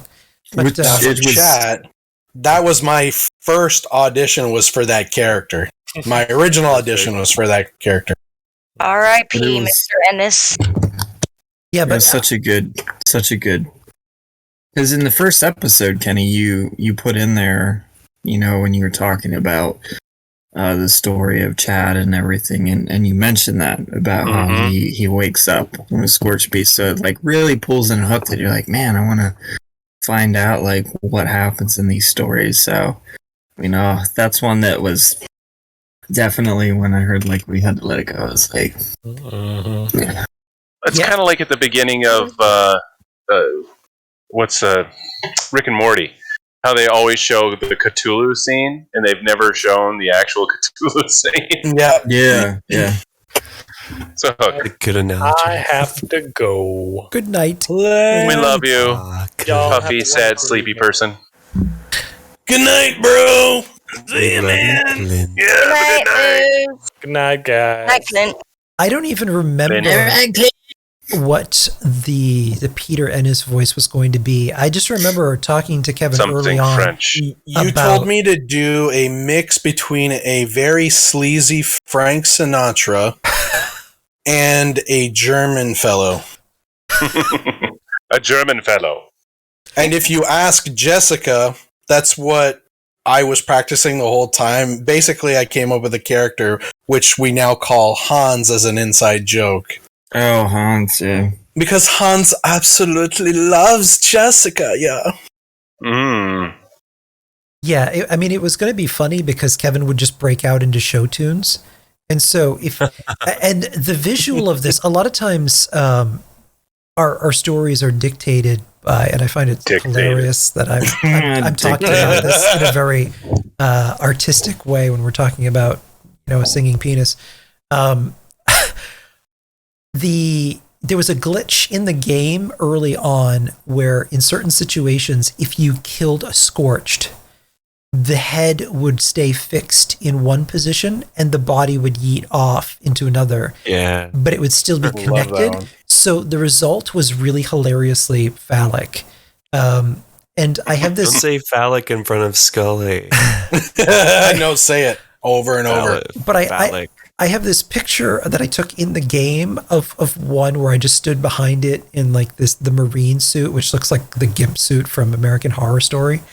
And someone it was actually Jorian that came around the corner in a tuxedo, and there I am, like, hey, hi. Yeah, it made for some funny stories, but the glitches in the game end up being inspiration for some of the storylines, and a whole character was born out of that. The original season 1 story was going to see Peter Ennis develop psychokinetic powers and him being able to control throngs of Scorched. So Simon ends up using him in a battle against Chad to lure him to Mama Dolce's and corner him in the basement facility, the Soviet kind of secret listening post. And at the last moment, Peter Ennis betrays him and then kind of mutates into a Snallygaster, so it just kind of detaches and waddles away. Oh, wow. And then Simon is actually sold into slavery. Chad ends up putting Simon in a cow outfit and then selling him to Graham. So he goes on the road with Graham as a pack mule. It was a very, yeah. He becomes Charlie. That's a world before Charlie. Oh, the cat's like, oh, Fen, you got hit by your pussy. Linda's like, I've had enough of you. Linda is so done with your shit. She's all antsy because everybody else is gone from the house. It's like, let go of me. Bit your chin. I mean, but the other... She tried to just bite my face. The other thing... Really? Like, the other thing, in all honesty, too, that kind of shaped these stories is when, actual people like Pete are guest starring on the show. Mm-hmm. I don't want to put that kind of stuff anywhere there. And even, it's kind of funny because with the live script, I mean, we deal with real themes in terms of swearing and how I would react to situations in the Wasteland. So we use swearing pretty liberally in the show. So I purposely, because we were going to be live, I purposely left all obscenity out of the live episode that we would do at game days. And when I was talking to Pete about his character, he was trying to get what the judge is about. And I said, think about it this way. Picture if you didn't have the job title that you did, but you could react to and put on trial everyone who trolls everything that you say on Twitter and everyone who just drops the same memes to you constantly. He's like, oh, okay, I got that. And he's like, can I swear? Because I feel like the judge would swear him. I was like, okay, Pete Hines, if you want to swear, go for it. He's like, great, because I really think that the judge would say fuck here. I was like, okay. Go for it. It's the moment on stage where Clint says something during the trial and Pete calls him Muffin. I almost lost my shit. Yes. That's what it was. He's like, get this fucking guy out of here. That's what he said. Yeah. Yeah, that was so our story changed wildly. The original season 1 ending, which is still the battle for Appalachia that we're headed towards the end of this season, that's going to change things quite dramatically, was supposed to happen at the end of season 1, and it was going to see Chad actually get killed. But Susie and Ella end up downloading his consciousness into the Chad vendor bot that's in Camden. So Chad was actually going to be a bot for a while until he would end up getting a body back. So that was something that never ended up happening. I was on board for that. Another thing that we ended up kicking around, but I was worried about reaction. Ella was supposed to be destroyed by Simon in kind of an emotional character moment for Susie, where he just smashes it to pieces. And it's kind of the thing that sends Chad over the edge and decide just to, kill Simon completely. But Ella became such a popular character to the point that, people actually wanted Ella talking dolls. That it didn't make sense to kill her off. She was going to be killed off and replaced by Honeypot Bear. Which is kind of, slang. But Alex is that what that is?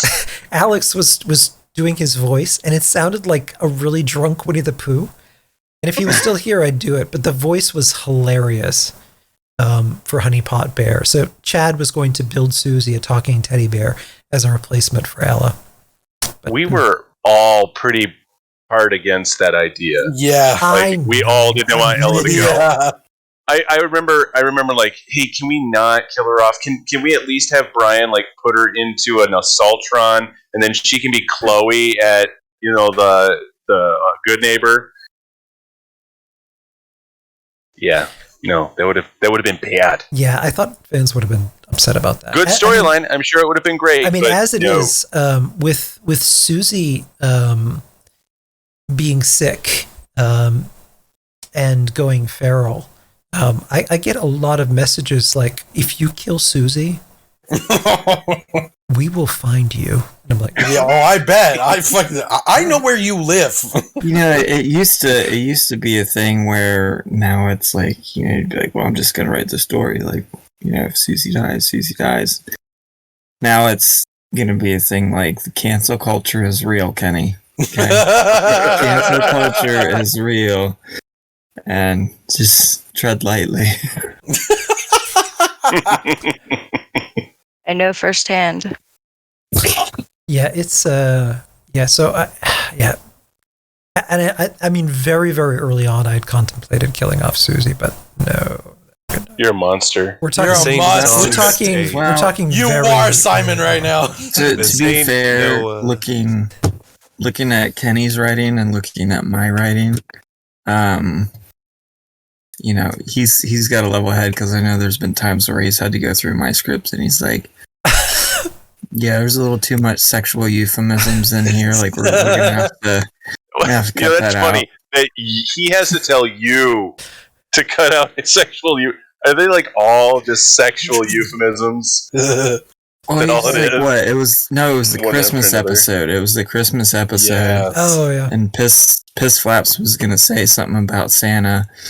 And Kenny's just like, I kind of want to leave our viewers on a sweet note, not them have a picture in their head of Santa's chode. That's right. Kenny loves Christmas and the innocence of it all, don't you, Kenny? It was. That's fair. Fair. I'm glad we didn't do that. As it is, I cringe at that character. Taint very.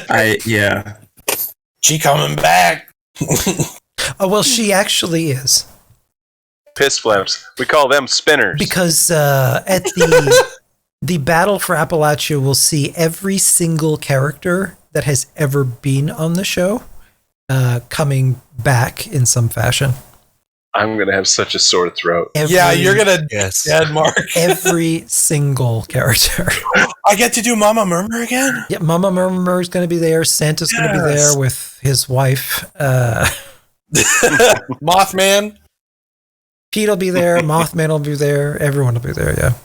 Yeah, I mean, I get the whole Piss Flaps. I cringe when I hear her.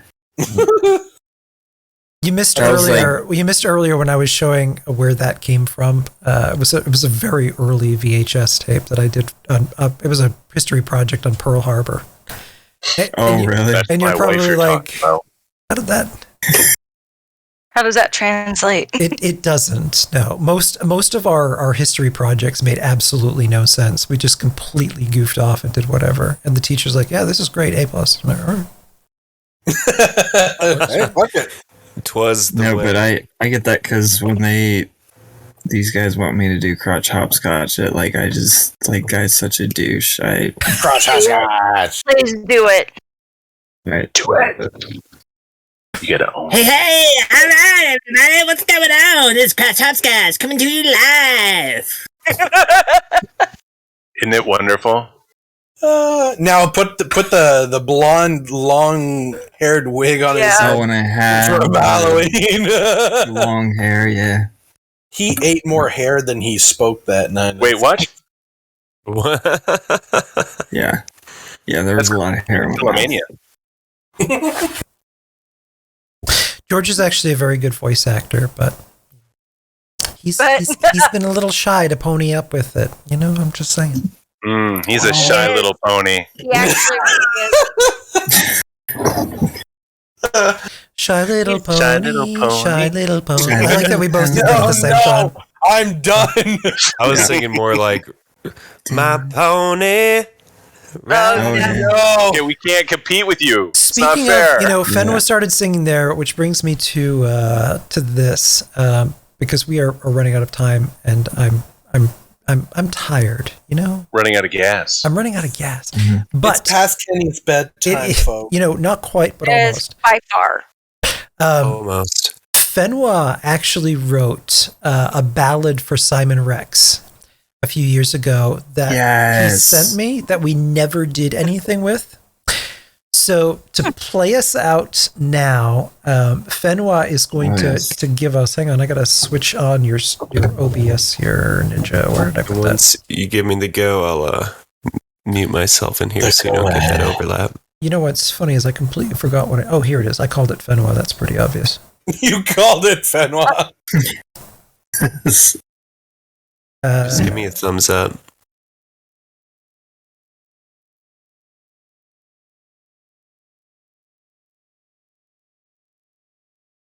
Can't hear. Oh no.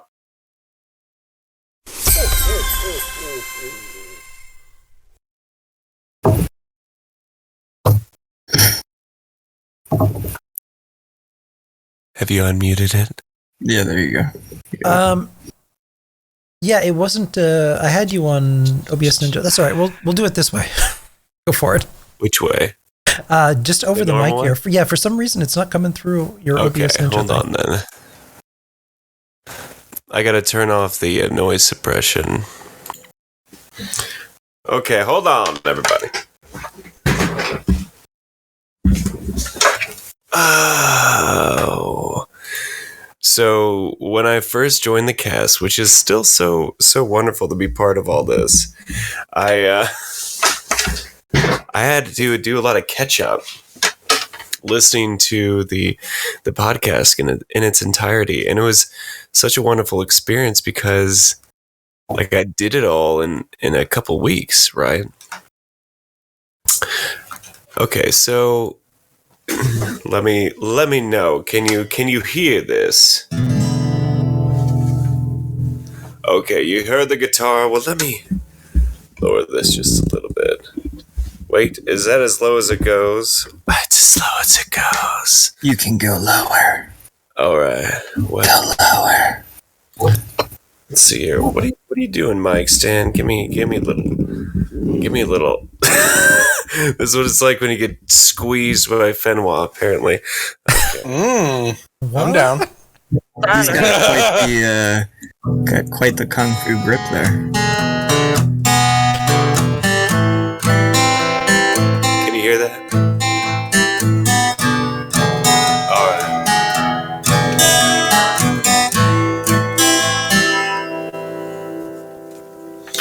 And this is funny because this is before Caden wrote that song for Deathloop, but it's similar. You die and die again,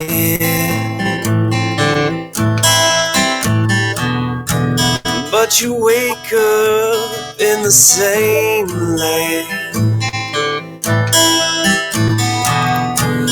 No questions in your head. You focus on instead.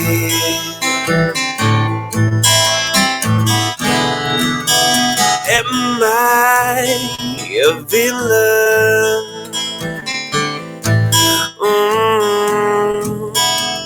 A monster or man?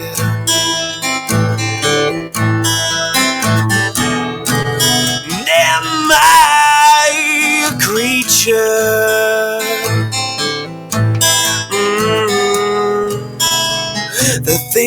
under your bed.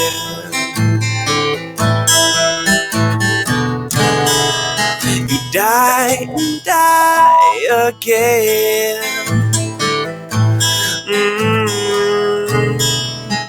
You can find the end. Now where is your future?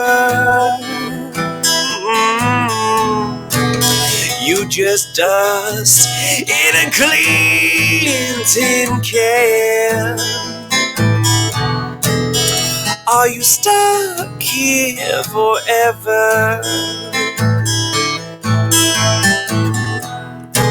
In this land of the dead.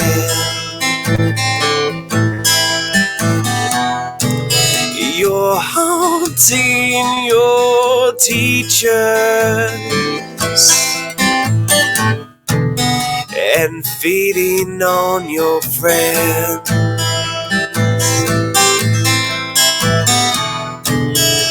You die and die again, but you're stuck in the end.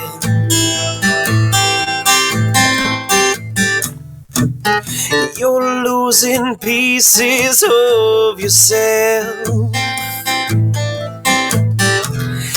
You are building your own hell, frozen by your memories, killing friends and enemies. Now who are you?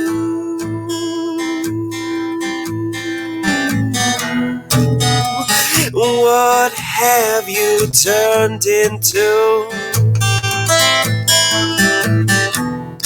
Will you ever be free? In this wasteland of misery, yeah. You die and die again. Ooh, you die and die again.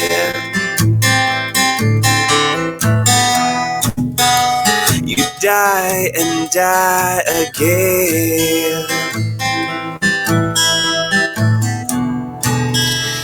But you can't find the end.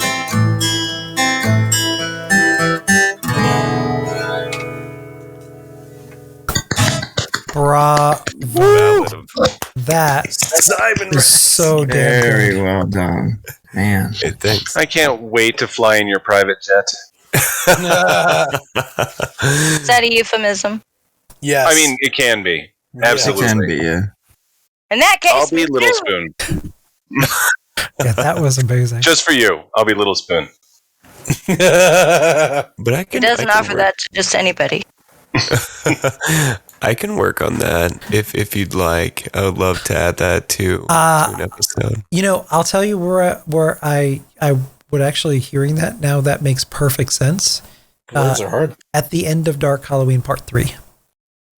Well, shit. Is exactly where that belongs. Because it was funny because, you know, I don't want to blow smoke up any of our writers' hindquarters, but really it is funny because I do say something similar to what you say about Spotify in my stream, is that like I'm not just a cast member, I'm a fan, kind of like I'm not just a member, I am a, you know.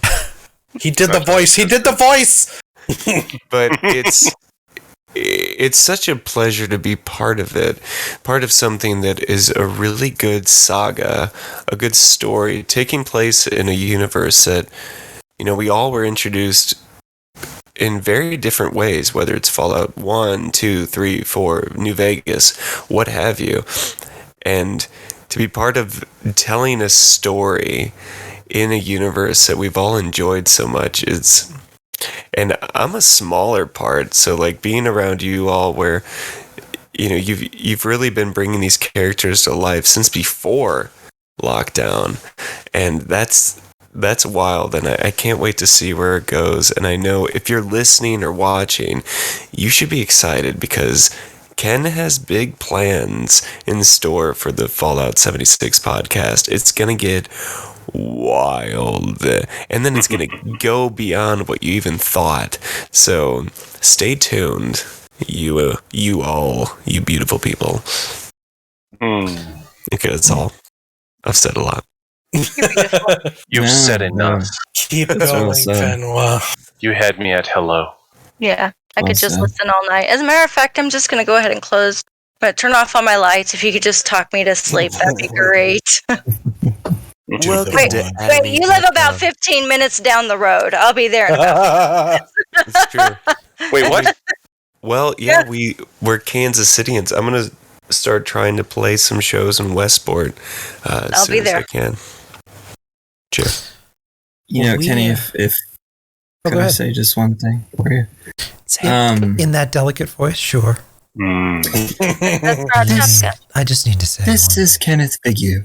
No, God damn it. At the behest of a friend, I wanted to introduce you to Spotify. No, so it's funny. You'd have to watch that. I think everybody lost it when we were like, Clint, what voice are you gonna do? And he's like, this is Kenneth Bigu. And we're like, we reenacted this. You weren't here. Did you reenact it? Oh man, we all tried our Kenneth Bigu. You did it. You've closed the loop. But I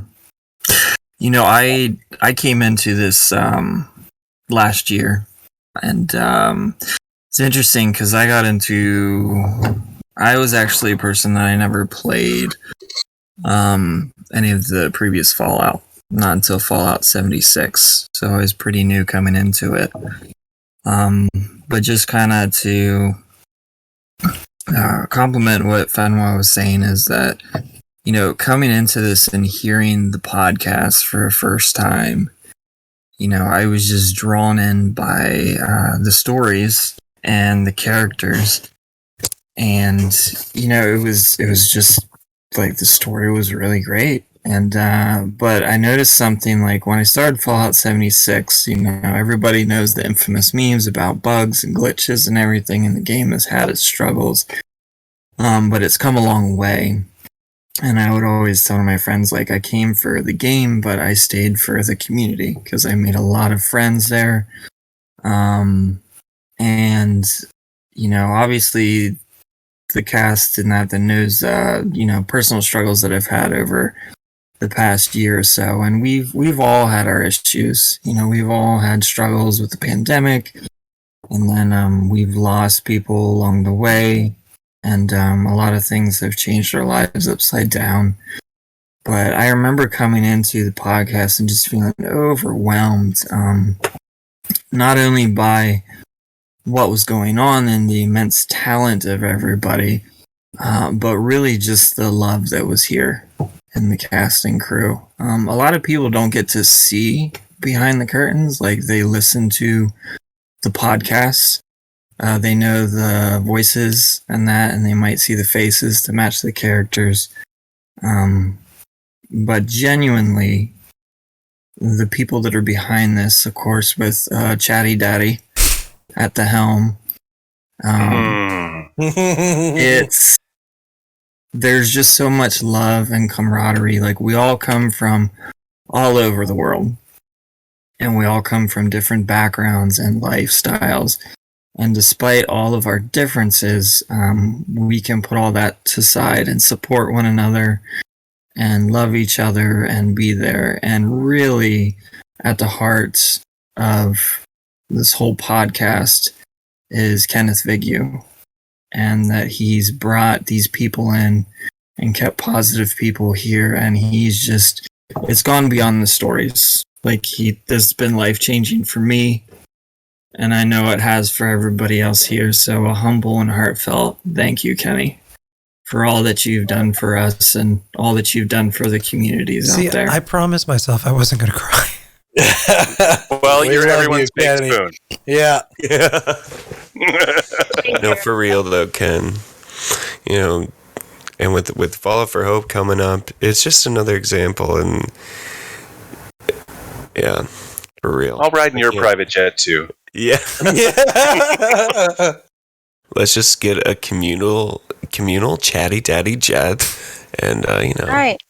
See, we're back to there. This is the full circle. Everything. I mean, he's like not even just done this for the podcast.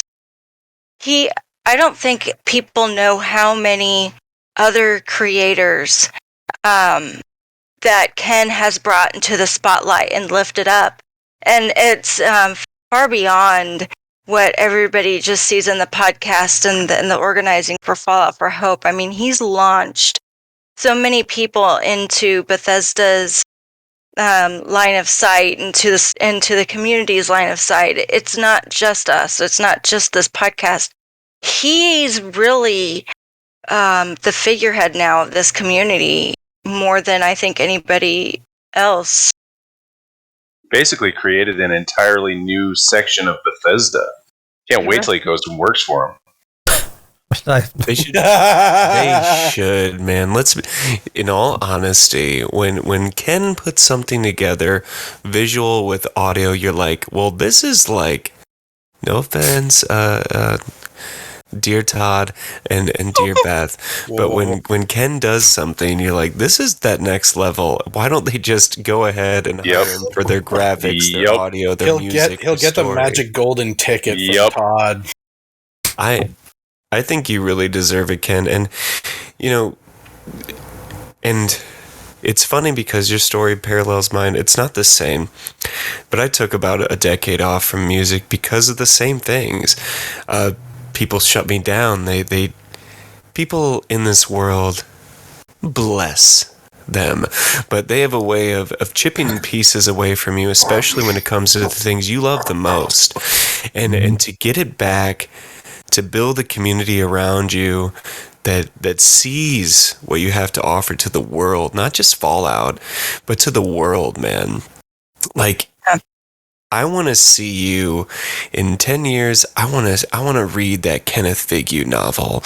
I want to see that Kenneth Vigue screenplay and see it brought to life somewhere, because you've got it. And I know a lot of people in this cast, you all have that spark that I want to see turn into that raging inferno, because I know it's there. And I really can't wait to see where everybody goes. And 3 years ago, I didn't think I would ever do anything creative again. And meeting this community, meeting you all, and Ken bringing me into this, it helped reignite that part of me that I really did think was dead forever. And I'll always be thankful for that. So thank you, all of you. And Linda says thanks. Don't you, Linda? Linda. So I gotta say it. I mean, Bethesda brings the entertainment, but Kenneth Vigue brings the heart. It's all of it. You really do, Ken. I only ever want to do this for fun, meaning this particular thing, because, and I really don't ever want to work for Bethesda, not for anything, for anything against, but because I think it changes when you do something for a career, and it becomes more about money and less about creating. And I think that's the mistake that I made before. When I gave this up, I was trying so very hard to get there immediately and have it make money in a feasible way. And it just doesn't work like that. It's very hard to create and have it not be about gain or profit, or really just the sake of putting out something that you personally are satisfied with and enjoy. And I finally feel particularly with a few of our episodes, I really love that I finally, like at 41 years old, am writing the way I always thought I could and wanted to. And I'm just really grateful to finally get there. Yeah. And I'm hell yeah. I'm grateful for all of you listening and watching, and the 500,000 people who listened to these stories, which that doesn't compute for me. Like that's 500,000 people, and it's bizarre.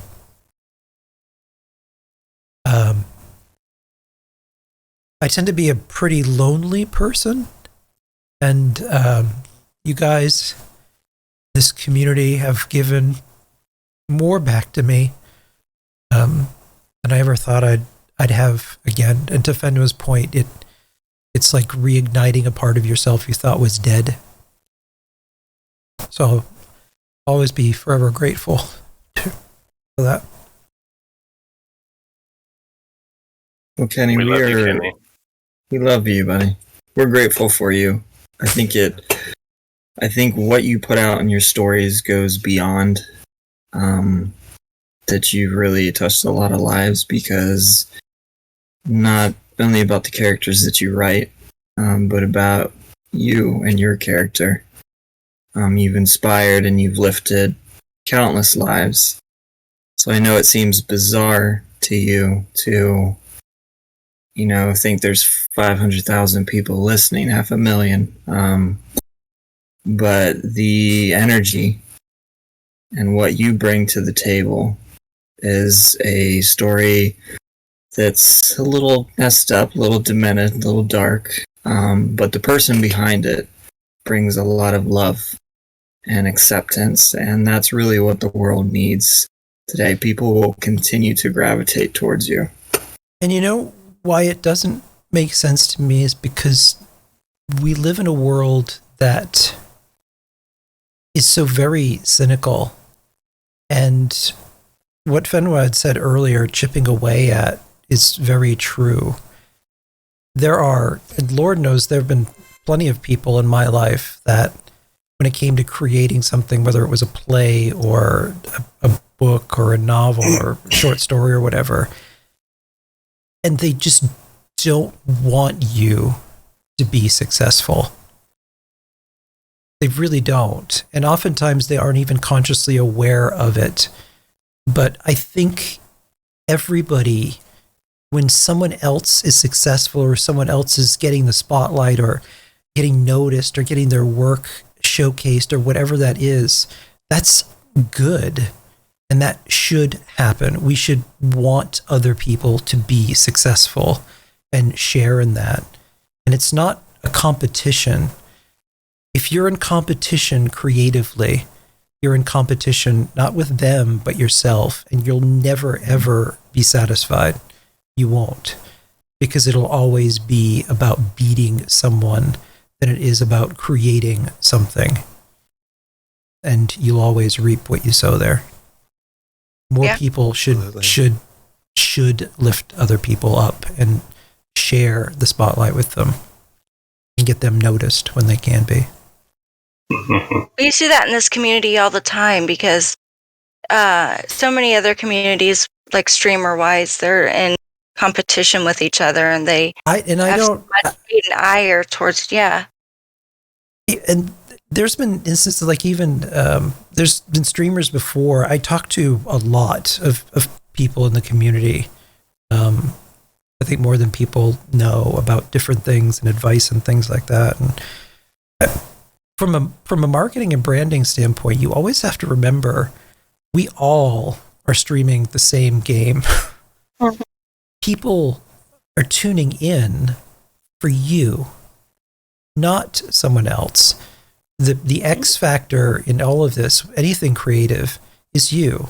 And you can never repackage that or clone that. People build an authentic experience and connection to you as an individual. not what you're playing. It's like everyone making pasta. Everyone makes pasta a little differently. You may like you might want to tuck into Kevin's delicious bowl of pasta and roll around those meatballs in your mouth more than you would, say, George's. Kevin's is going to be very cheesy. True, yeah. Well, George's has a lot of basil. I feel like you could have went with the poutine on that one, but I'll I take could have, but I'm trying to be mindful of our largely American audience. So, Yeah. Well, I know I Keep for your one, Canadian meatballs out of this, okay? am just grateful for the characters that you've brought into us, because, like, I really feel like Willie, you really put your Willie inside of me. God damn it, Mark. And I really am so grateful for that. well, that emotional movement is gone. Yeah, right. Wait, Is that where we're gonna go to? way to shift the mood. And that's all for tonight, folks. I know for a fact that Kenny has touched me, Oh, God. and I can only hope that he's touched all of you.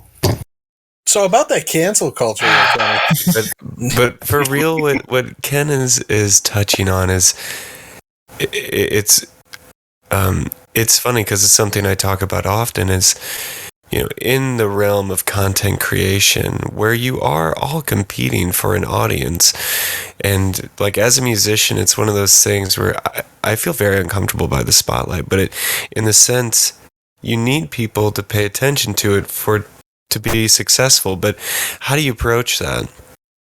Do you still want to uplift everybody else in your industry or your community?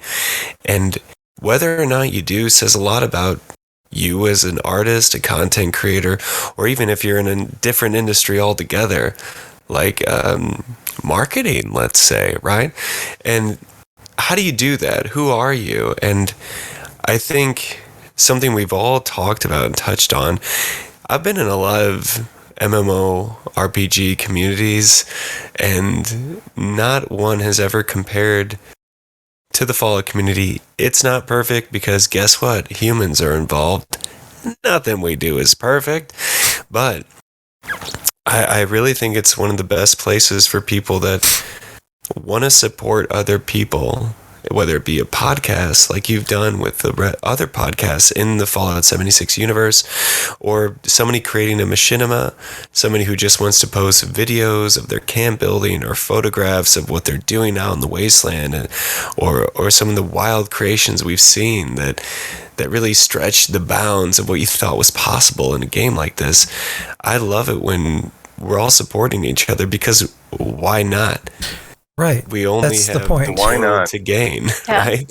Yeah. Like a good example of this, after our show took off and people started to think original storytelling in Fallout 76, Brian was from the Omega broadcast, was the first person that came to me and felt like he had to ask for my permission. I was like, why the hell would you have to ask for my permission? He's like, well, I didn't want you to think I was stealing your idea, or like, it's not my idea. It's your story. I said, I want you to go tell it. And we ended up creating the Writers Guild to get other podcasts launched based on what we had learned the hard way. Like Far From Heaven and the Modus Files, and helping those people get their podcasts off the ground, because we don't compete with each other. They're different stories. We have different ways of telling stories. People should want other people to be successful. There's just, they've all improved because of it. Yeah, I mean, their stories are fantastic, and if you're not listening to those shows, you really should. Seriously. Yeah, because they're really, really, and like us, our sound and our writing and our acting has evolved over time. Like the way that we sound now in season 2 is so very different from like that very first episode, which is still good, but it's just from when you bring in orchestration and higher quality sound, and it just, it's different. Absolutely. Well, everybody, we are, I am exhausted. Kenny's going to bed. Blow out your candles, turn the lights off. An emotional roller coaster.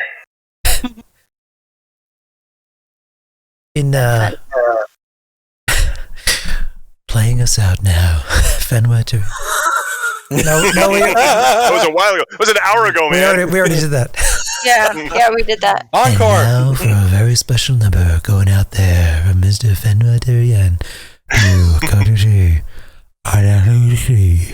A song from 2021. No, there was in Boston. I used to listen. They used to do bedtime magic with David Allen Boucher in Boston in the 90s, and you'd be like listening late at night, and it was the most baritone voice, be like with long awkward pauses in between. So just as you were getting ready to go to bed at night, you'd be hearing bedtime magic with David Allen Boucher. Taking a look outside at the clock tower. It's 32 degrees Fahrenheit. Just a little bit of clouds past the moon. Always remember there's somebody under your bed. Right? Yeah, exactly. And now for the Buckinghams with kind of a drag. It's like, what? Wow. I could just be there and just be like, it's 32 degrees outside. A little chilly.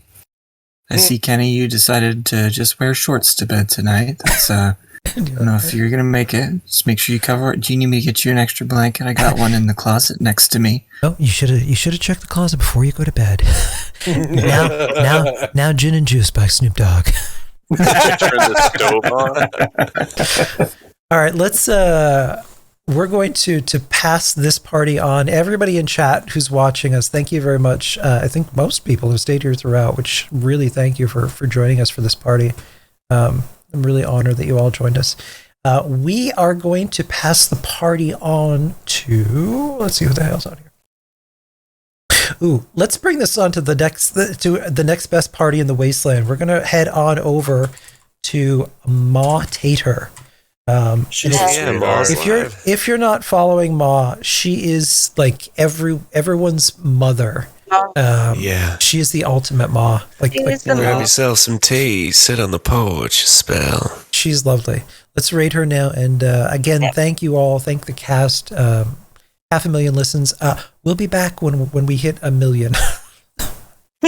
And 2 million. And George will have to table dance for that one. Yeah. Scratch up, Scott. They're playing the pony. Scratch up, Scott. Hooray! Let's raid. Good night, everybody. Good night, everyone. Thank you for playing. Goodbye.